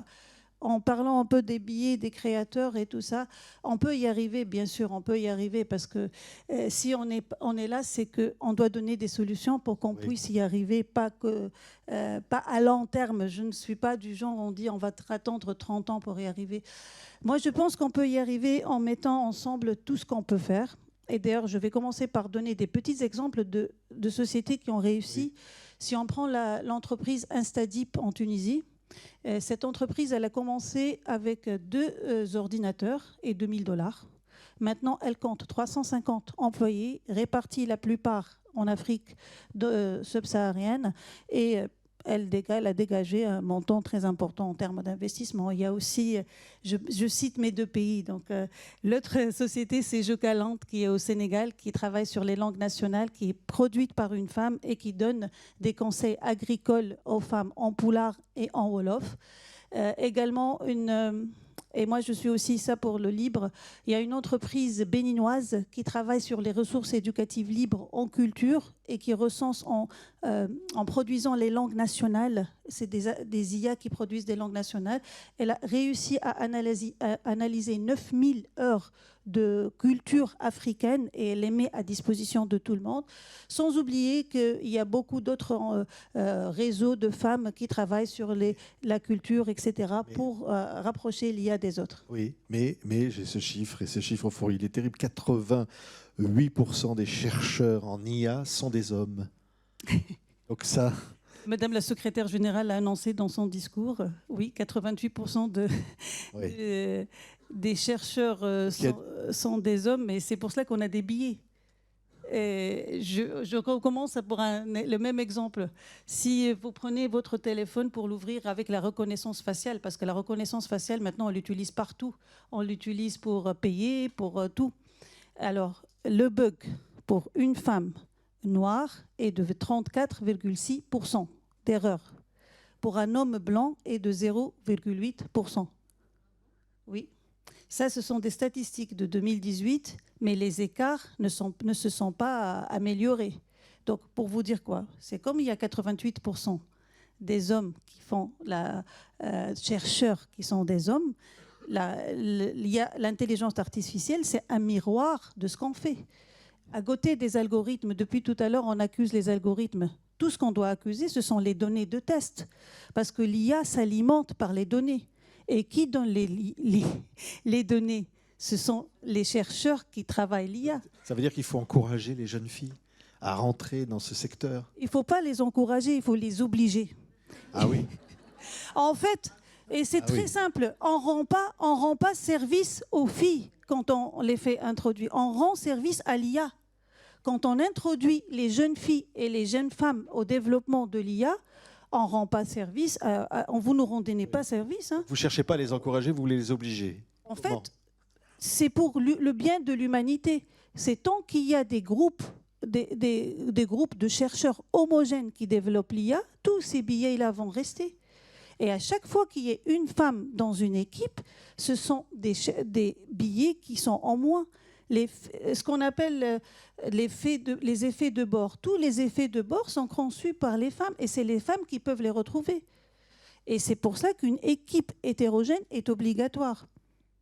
Oui, mais Martin, comment on pourrait imaginer une intelligence artificielle véritablement inclusive si les personnes qui la conçoivent ne reflètent pas elles-mêmes la diversité du monde? Je ne sais pas. Vaste question. Vaste question, mais je suis d'accord avec cette idée que c'est vrai qu'une IA, en tout cas une IA générative, un LLM n'est que le reflet en fait des données sur lesquelles il est entraîné. Et là, le problème qu'on a aujourd'hui, c'est que ces IA, elles sont développées à part Mistral, qui est le champion France, la première décacorne en fait française. C'est des IA qui sont gérées à la fois par la Chine et puis à la fois par les États-Unis, qui sont entraînées. Donc anglophone. Donc anglophone. Partiellement et majoritairement occidental. Oui, carrément.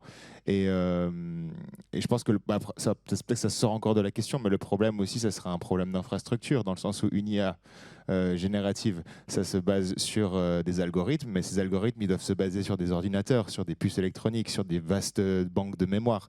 Et toutes ces choses, c'est des infrastructures qui ne sont pas du software, mais qui sont du hardware. Hardware qu'on a délégué en fait en Asie ou aux États-Unis depuis maintenant 30 ans.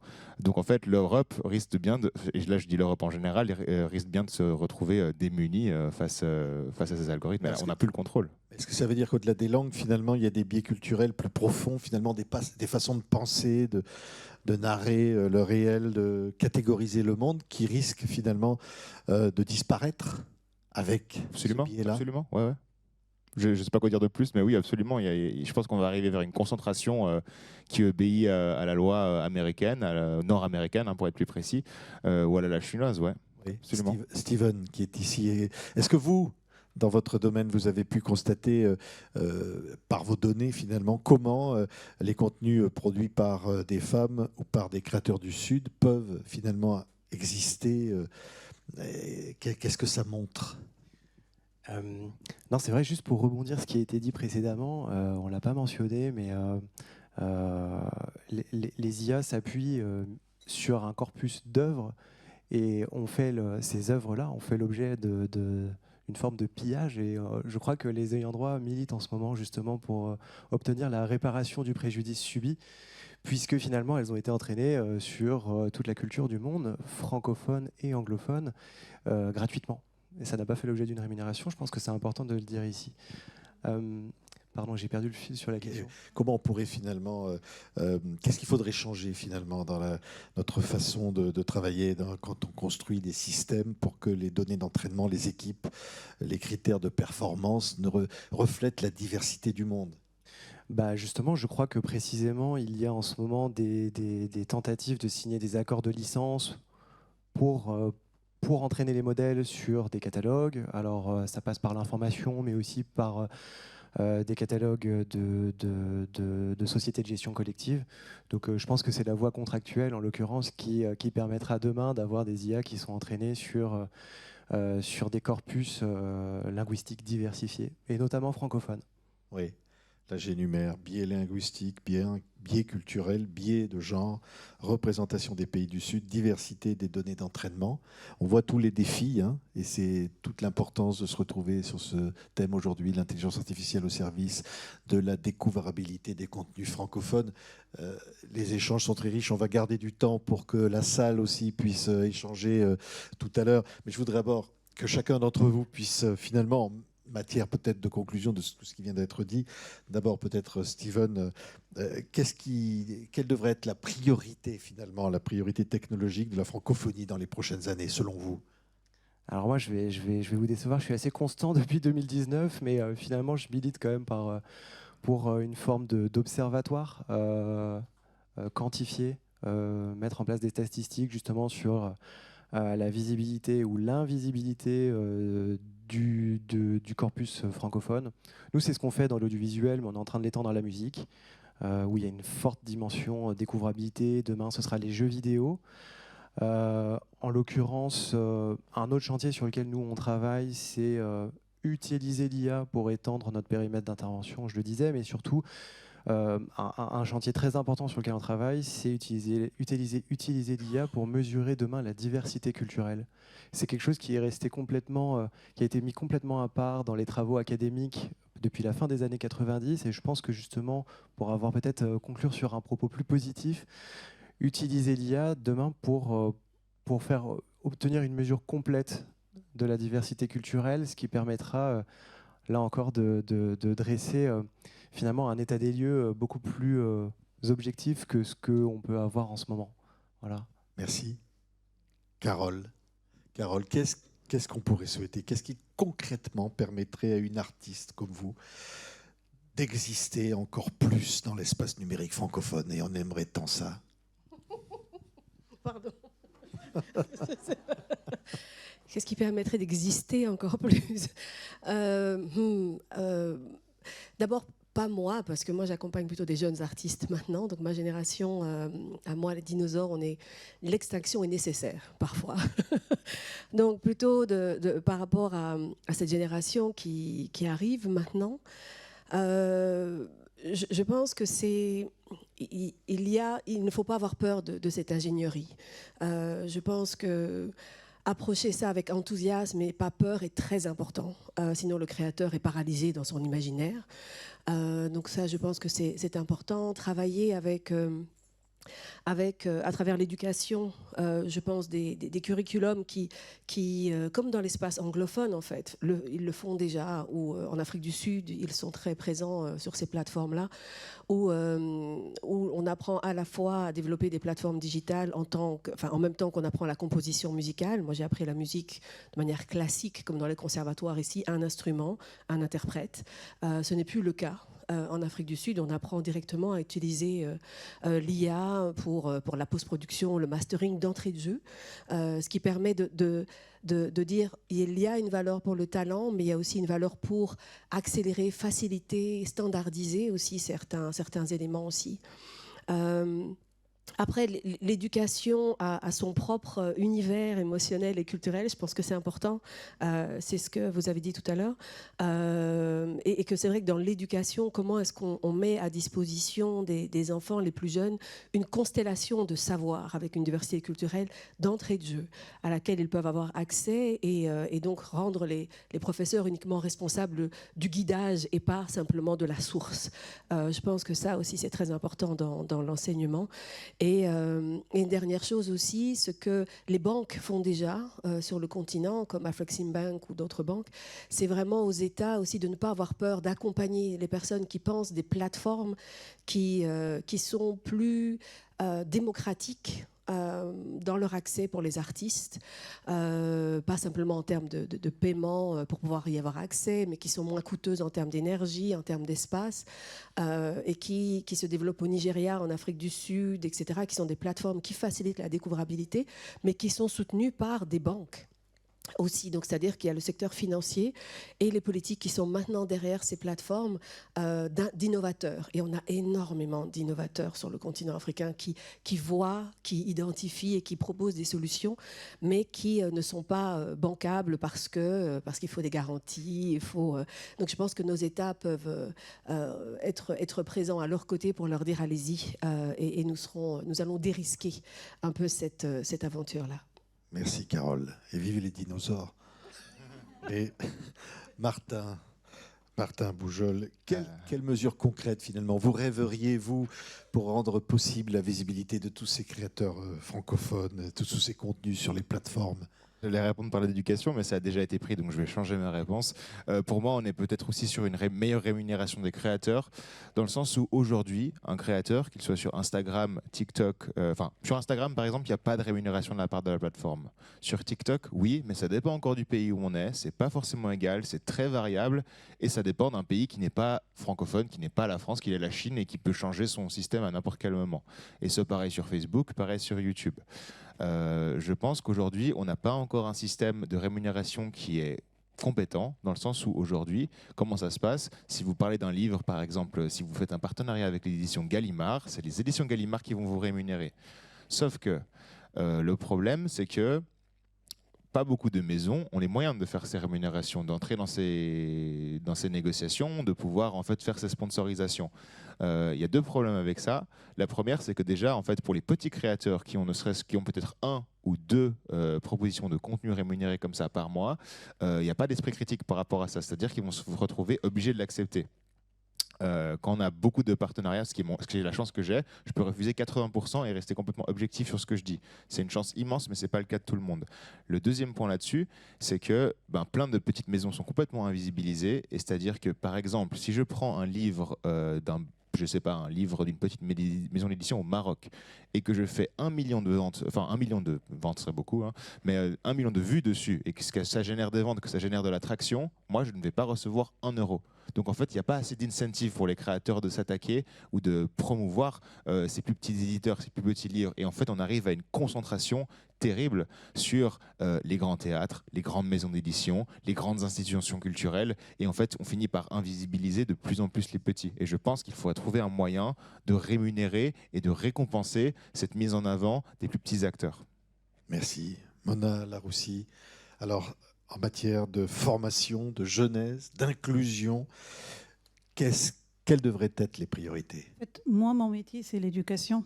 Ouais. Et ils ont répondu à l'éducation. Donc, je vais revenir sur autre chose. À l'IFEF, l'OIF, on avait détecté des problèmes qui ne fonctionnaient pas, qui fonctionnaient, mais qui n'étaient pas performants. Par exemple, on a compris que le temps de création d'un livret pour un enseignant prend trop de temps. On a pris l'intelligence artificielle et on a créé un outil qui accélérait la production de ce livret. Et donc, on a réduit le temps de 6 mois à 1 mois. Et ça nous a permis de former plus rapidement. Après, on a remarqué que ce livret-là conforme avec l'enseignant quand il arrive à sa salle de classe et quand il voit 80 élèves devant lui et sa salle de classe qui est mal éclairée et tout, il panique et il revient à ses méthodes anciennes d'enseigner. Il a oublié toute la formation qu'on lui a donnée. Donc, on a créé ce qu'on appelle un didactiseur à travers juste WhatsApp. Et ce didactiseur lui fait tout le déroulé de la séance de A à Z en tenant compte du 80 élèves dans sa salle de classe, du fait que son tableau n'apparaît pas, que la craie sur son tableau apparaît à peine et qu'il fait très chaud et tout le monde transpire. Donc après, avec ce document-là, il déroule et il peut rapidement dérouler sa séance et en bien, en tenant compte de tous les manuels scolaires et de l'élève, etc. Et on va même pousser plus loin parce qu'on va même enregistrer toutes les interactions dans la salle de classe pour que lui, il peut améliorer même son comportement et le comportement de ses élèves. Pourquoi j'ai cité ces deux exemples ? C'est pour éviter la question de l'éducation parce qu'elle est fondamentale, primordiale, ça me permet de travailler aussi. Mais pour dire que quand il y a une application qui fonctionne, quand il y a un projet qui fonctionne dans la francophonie avec les États, gouvernements, membres, institutions, il faut les renforcer et même les encourager et les passer à l'échelle. Et si on identifie, parce que tous les collègues ont dit la même chose, on est innovant en Afrique, on est même plus qu'innovant. Parce que quand il y a une crise, on arrive à réfléchir out of the box. Quand tout fonctionne bien, on est dans la normalité. Mais dès qu'il y a un problème, et c'est ce qui nous arrive tous les jours, c'est pour cela qu'on arrive à innover, parce qu'on répond à un besoin qu'on a identifié. Donc, il faut faire le listing de tout ce qui existe en innovation en Afrique, les encourager, les faire passer à l'échelle. Et en travaillant tous ensemble, on peut même diminuer les coûts parce que le coût est très important. Et je prends pour la clôture, la francophonie n'a pas attendu, elle a agi. Et cette conversation francophone, c'est la meilleure des réponses. Merci. Vraiment, je pense qu'on peut vous applaudir tous les quatre. C'était absolument passionnant. Merci, hein, vraiment. Hein. Et bien maintenant, c'est à vous de jouer. Hein, voilà. Et ils sont à votre disposition. Si les échanges sont riches, il y a un micro qui va se promener dans la salle. Voilà. N'hésitez pas à lever le doigt, de vous présenter. Voilà, je vois madame. Donc, bonjour à toutes et à tous, je m'appelle Mirfat Jawad, je suis étudiante en master en francophonie, coopération culturelle et linguistique. Merci Madame la secrétaire générale pour l'invitation et surtout de toujours mettre à l'honneur la jeunesse dans ce genre de réflexion et de conversations qui sont très essentielles. J'avais une question pour Madame Mona Laroussi, notamment en parler des inégalités entre les femmes et les hommes, surtout dans le domaine de l'intelligence artificielle. Donc, est-ce qu'aujourd'hui, l'IFEF a des programmes ou des projets, en tout cas en cours, pour justement augmenter la part des femmes dans le secteur de l'intelligence artificielle ? Allez-y. Tout d'abord, moi, je vous remercie pour la question. À l'IFEF, on a un outil, un portail qui s'appelle Relief. D'ailleurs, vous pouvez aller le visiter, c'est relief.francophonie.org. On a toutes les ressources pédagogiques pour permettre aux filles de rester le plus longtemps possible à la salle de classe et encore d'aller vers les métiers rémunérateurs qui sont les métiers du numérique. Et pour faire ça, on n'est pas dans l'exemple pour dire voilà, cette femme, elle est devenue pilote, cette femme a découvert un algorithme, cette femme, elle a découvert le GPS, parce que ce sont des modèles non atteignables pour les petites jeunes filles. On travaille avec elles sur des modèles atteignables, une enseignante, une infirmière, une manager, donc des modèles qui leur permettent d'aller vers l'IA et vers des métiers qu'ils peuvent atteindre. Nous avons aussi développé pour les jeunes comme vous ce qu'on appelle les micro-modules d'apprentissage qui sont de 3 niveaux. Un niveau d'initiation à l'intelligence artificielle, pour l'éthique, la souveraineté, surtout que c'est important pour nous. Le deuxième module pour que ça devienne un outil d'usage, quels sont les outils à ma disposition pour pouvoir travailler. Et le troisième, qui est le plus important, comment je peux configurer un agent IA ou une LLM pour qu'elle réponde à un besoin que j'ai identifié. Donc vous pouvez trouver tout ça sur l'IFEF. Je fais de la publicité. Vous m'avez posé la question. Merci pour votre réponse. Voilà.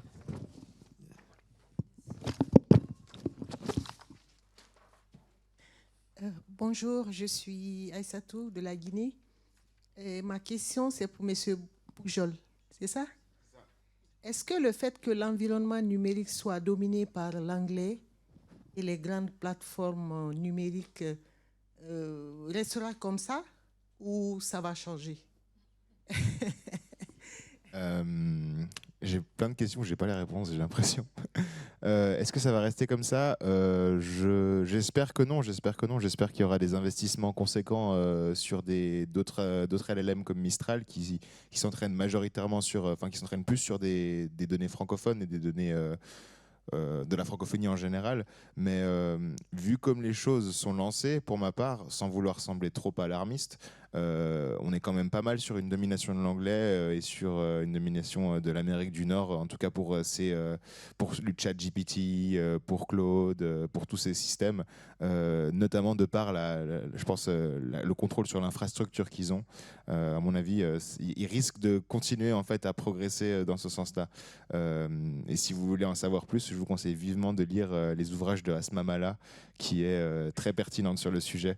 Ouais, elle en sait beaucoup plus que moi, et le peu que je sais, je le tire d'elle, donc je la cite. Voilà. Merci. Question?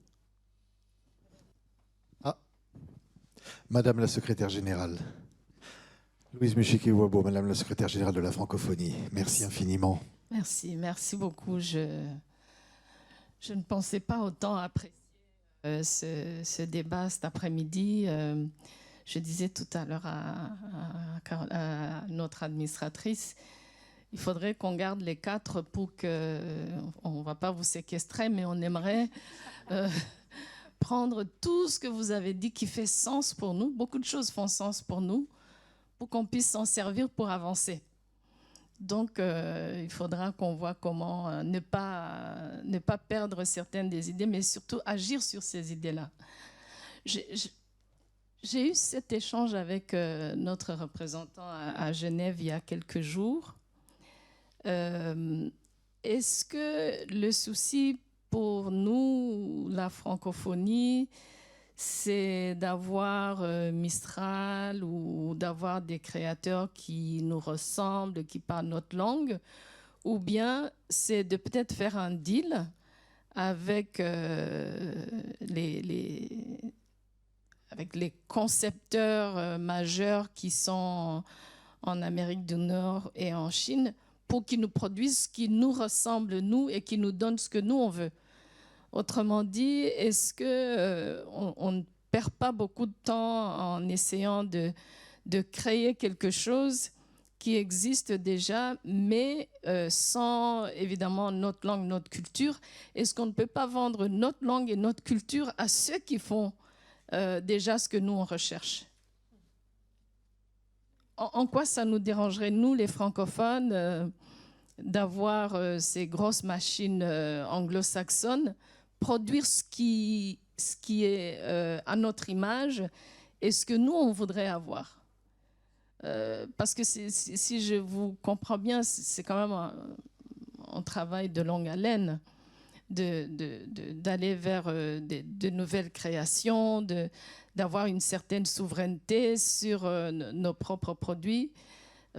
Pourquoi ne pas aller acheter ce qu'on veut chez quelqu'un qui ne nous ressemble pas nécessairement? Je suis l'avocate du diable. Je ne sais pas si... Est-ce que c'est clair? Je me dis, c'est tellement un travail titanesque parce qu'ils sont tellement avancés. Pourquoi est-ce qu'on ne se rend pas attractif, utile, intéressant pour ceux qui font déjà ce qu'on recherche? Je vais commencer, mais ils peuvent... Moi, je pense que vous avez parfaitement raison, parce qu'on ne peut pas investir.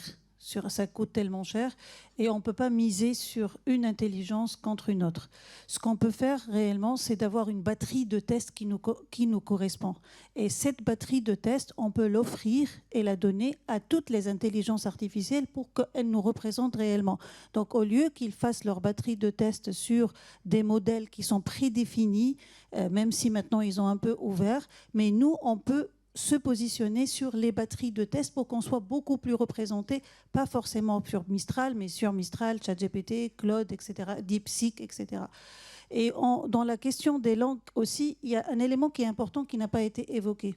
Par exemple, si je fais ma requête en français et que je demande que la réponse soit en portugais ou en arabe, la langue pivot, c'est l'anglais ou le chinois. C'est-à-dire que l'IA va repasser par l'anglais pour revenir au portugais. Donc, tout passe par l'anglais ou par le chinois. Donc, à mon avis, il faut peut-être mieux se positionner sur des données de test, pas forcément la langue. Donc, les données de test francophones avec nos cultures, le français, pas forcément le français de France, mais le français du Sénégal, de la Côte d'Ivoire, tous les français qui sont recensés chez nous. Et ça fait un sens parce que ça aurait été, n'importe quelle requête aurait une réponse idoine, qui nous correspond. Moi, je vais peut-être un peu moins répondre sur l'aspect technique, mais je me demande si avec votre proposition, évidemment, en tant que très bonne avocate du diable, renforcer le centre, est-ce que c'est la solution pour la marge? Je dirais non. Mais plutôt observer la marge pour qu'elle devienne une multitude de centres, c'est plutôt ça, je pense, qui va nous renforcer, qui va nous unir aussi à travers la francophonie. C'est-à-dire que pour l'instant, dans ce que, en tout cas moi j'observe dans le développement de contenu artistique et culturel, c'est qu'il y a de plus en plus de petits centres extrêmement dynamiques, innovants, qui ne sont pas forcément connectés, puisque le grand centre est là et empêche cette connexion, mais que si, à travers des plateformes ou d'autres outils, on arrive, ou même hacker l'IA, il y a des universités qui s'entraînent à hacker l'IA pour lui apprendre à penser différemment. Tout ça, ça reste des algorithmes, en fin de compte. Ce qu'on peut apprendre, c'est peut-être à hacker, pas renforcer, mais apprendre à l'IA à penser différemment et à l'orienter petit à petit vers d'autres centres que celui pour lequel elle a été entraînée ou à partir duquel elle a été entraînée. Donc je pense que nos jeunes ont cette capacité-là, techniquement, intellectuellement, mais que j'ai la faiblesse de penser, en tout cas artistiquement, un peu comme sur le mouvement des oiseaux, que ce qui décide de vers où va l'envol, c'est pas celui qui est à la tête du groupe d'oiseaux, c'est ceux qui sont à la marge, qui ont la capacité, comme nos pays, à sentir d'où le vent va, quand la pluie va tomber, etc. Ce sont ces oiseaux-là en marge qui décident vers où va le groupe et pas le centre. Donc je pense que si on arrive techniquement, financièrement à travailler, à renforcer ça, on offre aussi une éthique de la diversité, parce que c'est ça aussi qui nous manque dans le discours actuellement, c'est qu'avec cette uniformisation, on encourage une éthique très douteuse de la diversité culturelle et de la participation de tous, au détriment vraiment d'un partage et de la richesse de ce que l'humanité peut créer. On uniformise et on dit que c'est ça qui nous sommes en tant qu'humains. Mais si on arrive à replacer cette différence, cette diversité, cette multiplicité de points de vue et d'esthétique comme le centre de notre réflexion, alors je pense qu'on pourra vivre cette expérimentation de manière beaucoup plus positive. Alors, on a beaucoup de chance parce qu'on me fait signe que Madame Remarque, la ministre de la Culture et de la Francophonie de la Côte d'Ivoire, est toujours avec nous depuis Abidjan et qu'elle souhaitait intervenir. Madame la ministre, on a beaucoup de plaisir à vous entendre et en vous remerciant d'être restée avec nous. Merci en tout cas pour ces débats passionnants. Je voudrais encore une fois saluer vraiment la qualité des échanges. J'ai pris beaucoup de notes en effet. Et je voudrais juste peut-être, pour rester dans la proposition qui a été faite, je crois, par Steven sur l'observatoire. Je pense que c'est passionnant. On est en train de finaliser l'observatoire, le référentiel sur les mécanismes de suivi de la langue française.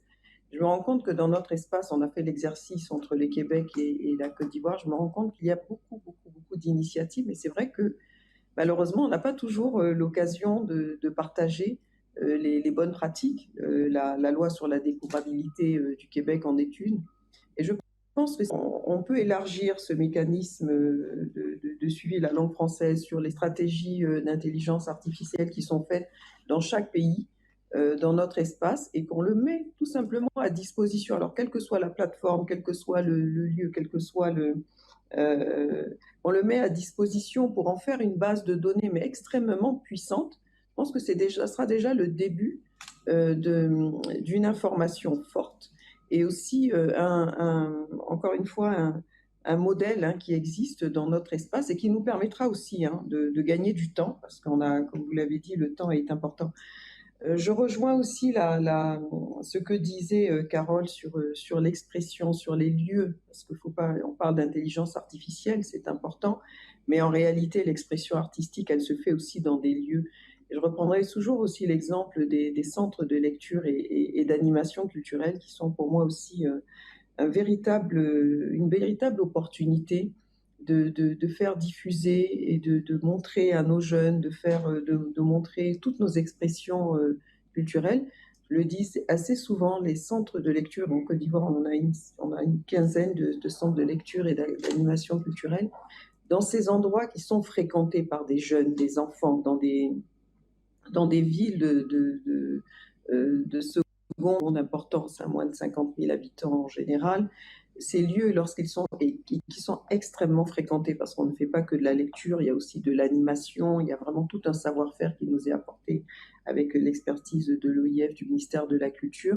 Ces lieux qui sont fréquentés démontrent qu'aujourd'hui, le taux de réussite aux examens de tirage en Côte d'Ivoire est supérieur à minima de 20 à 30% de la moyenne nationale. Dans ces lieux, on va retrouver des contes, on va retrouver du théâtre, on va trouver évidemment des bibliothèques et on met à disposition de ces jeunes des livres de l'espace francophone et on voit tout de suite l'impact sur les jeunes filles d'ailleurs, parce que dans ces taux de réussite aux examens à grand tirage, les filles, les examens, les résultats des filles est assez impressionnant. Tout ça pour dire que, et pour répondre aussi à la préoccupation de la secrétaire générale, nous avons un espace qui est magnifique, très diversifié, avec de très belles expériences, en tout cas de pratiques à partager. Donc je pense qu'il faut accélérer peut-être ce référentiel, le rajouter tout ce qui est fait au niveau des politiques d'intelligence, au niveau des politiques d'intelligence artificielle. Il en existe une Côte d'Ivoire, mais je suis sûre qu'il en existe dans d'autres pays, et les mettre à disposition, et puis pourquoi pas après, voilà, aller faire ce plaidoyer auprès des plateformes. Je pense que les plateformes aujourd'hui, il me semble que d'ailleurs l'Union européenne a réussi en tout cas à faire bouger les plateformes sur un certain nombre de textes, sur un certain nombre d'obligations, et avec Netflix par exemple, d'obligation d'investir dans des contenus de l'Union européenne. Je pense que l'espace francophone est une belle opportunité aussi pour que l'on puisse aussi aller faire ce plaidoyer, porter cette diversité et puis faire bouger les lignes. Merci beaucoup, Madame la Ministre. Oui.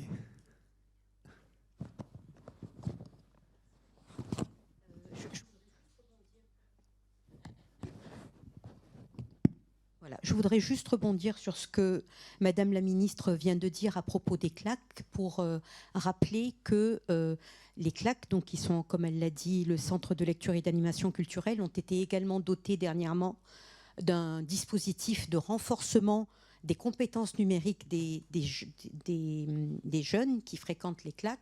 Et donc ça, c'est aussi un outil mis par l'OIF à la disposition de ces jeunes pour qu'au-delà de la lecture publique physique, il y ait aussi cette possibilité pour eux de naviguer dans l'environnement numérique. Et comme Madame la Ministre l'a rappelé, ces CLAC sont souvent dans des régions périurbaines, très éloignées des villes.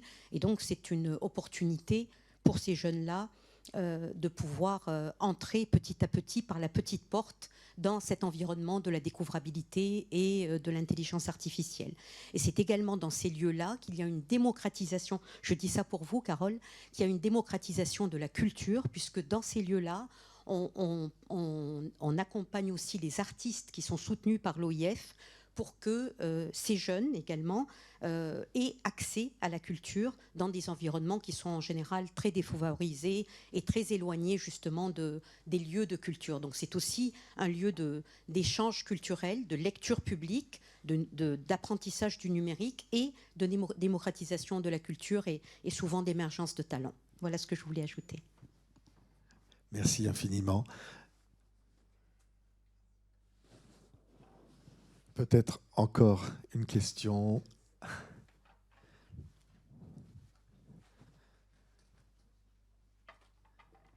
bonjour à tous. Je m'appelle Yasmine Bourras, étudiante future en management et conseil stratégie. J'aurais juste une petite question. En fait, on parle souvent du rôle des utilisateurs, des plateformes, mais quel est celui des utilisateurs? Et est-ce que les jeunes ont plus de pouvoir qu'ils ne le pensent sur les réseaux sociaux? Ah, qui veut répondre à cette question? Voilà. C'est lui Canal+. Et ça ne fait que monter. Les chiffres, on m'informe que les chiffres montent pendant que nous parlons.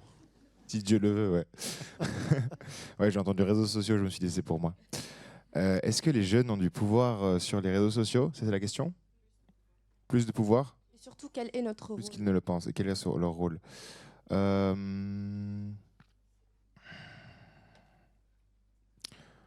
ne sais pas si les jeunes ont plus de pouvoir que les dinosaures, pour reprendre un terme qu'on a utilisé avant, ont plus de pouvoir que eux sur les réseaux. Mais je pense qu'au finalement, oui, en effet, la grande limite des réseaux, la grande limite des algorithmes, la grande limite de l'IA, c'est l'humain qui l'utilise.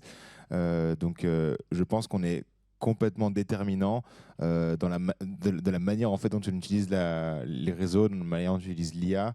Je pense qu'une IA qui est utilisée de manière plus globale, par exemple, va être renseignée de manière plus globale aussi, donc en fait par plus de culture, par plus de coutumes. On disait par exemple, je ne sais plus quel pays vous avez utilisé comme exemple, mais un pays qui n'a pas de saumon, une fois qu'il a assez utilisé l'IA, je pense que l'IA va comprendre qu'il y a des pays qui n'ont pas de saumon. Ce qui serait déjà un progrès. Ensuite, pour les réseaux sociaux, c'est la même chose. Je pense qu'en fait, un jeune ou un moins jeune peut utiliser les réseaux et décider de partager les contenus qu'il trouve pertinents avec sa communauté, de lâcher un commentaire, de le partager en story, de lui aussi créer peut-être, pourquoi pas. Et je pense qu'en fait, chaque utilisateur a finalement le pouvoir ultime et c'est leur addition en fait qui va faire qu'un contenu marche ou non. Donc je pense que oui, en effet, les utilisateurs sous-estiment, en tout cas je pense qu'on surestime notre pouvoir tout seul, mais on sous-estime notre pouvoir ensemble. Et je pense que ce qui est déterminant finalement, oui, c'est clairement l'utilisateur. Et en fait, le succès d'un contenu va dépendre en fait du temps que vous le regardez, simplement. Donc dès qu'on part de ça, je pense que vous avez complètement le contrôle sur votre consommation, du moins en tout cas.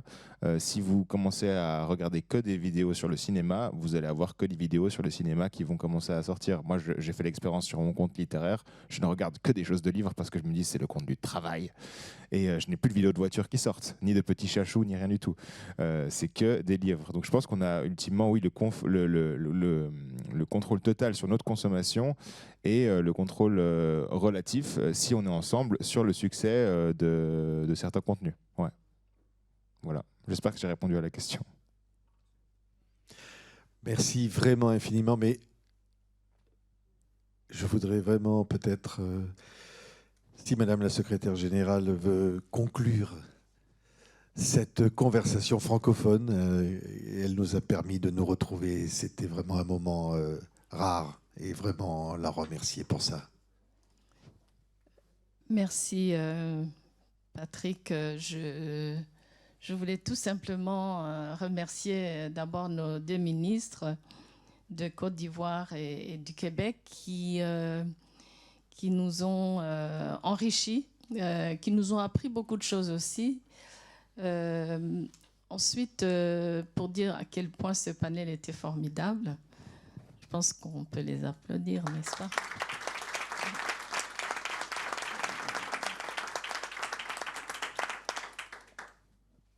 J'étais surtout... je pense que j'ai appris beaucoup de choses. Je dois encore voir avec ceux qui connaissent le domaine moins que moi. Mais une chose que j'ai apprise avec le panel, c'est qu'en fait, d'abord, on sous-estime notre capacité à changer les choses. Et que par conséquent, pour nous, l'OIF, que ce soit surtout dans notre programmation, il y a certaines choses qu'on peut presque immédiatement changer. J'ai aussi compris, surtout avec la toute dernière question, je me doutais un petit peu de la réponse, qu'on a peut-être des consignes à donner aux jeunes utilisateurs francophones. Ça, ce serait une belle conclusion de ce débat. Donc, pour moi, Patrick, juste pour te remercier aussi d'avoir si bien conduit ce débat et de dire que nous avons parlé avec l'administratrice tout à l'heure des personnes qui ont pris des notes sur les différentes suggestions, conclusions. Je vois en cet échange avec des profils aussi intéressants que variés, le potentiel qui existe en fait dans l'espace francophone.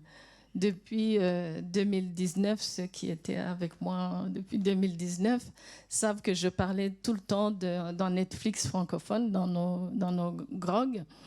Et je me demandais comment on allait y arriver. Je passe beaucoup de temps dans les avions. Et j'observe chaque fois, surtout récemment, la disponibilité de contenu francophone, que ce soit côté cinéma, côté musique, etc. Mais sans être une personne qui sait quoi faire. Je sais que parmi les francophones, il y en a beaucoup qui savent quoi faire. Et donc, je vous donne rendez-vous peut-être dans plusieurs mois pour maintenant aller sur ce qu'on a pu faire depuis cette conversation. Mais encore une fois, en vous remerciant très, très, très sincèrement d'avoir rendu cet échange aussi intéressant que nourrissant. Merci beaucoup. Merci. Merci infiniment, Madame la Secrétaire Générale de la Francophonie, Madame Louise Mushiki-Wabo. Merci infiniment pour cette rencontre, cette conversation francophone tout à fait exceptionnelle. Merci à tous d'avoir été avec nous, de nous avoir suivis. Rendez-vous prochaine étape, évidemment. Merci à tous.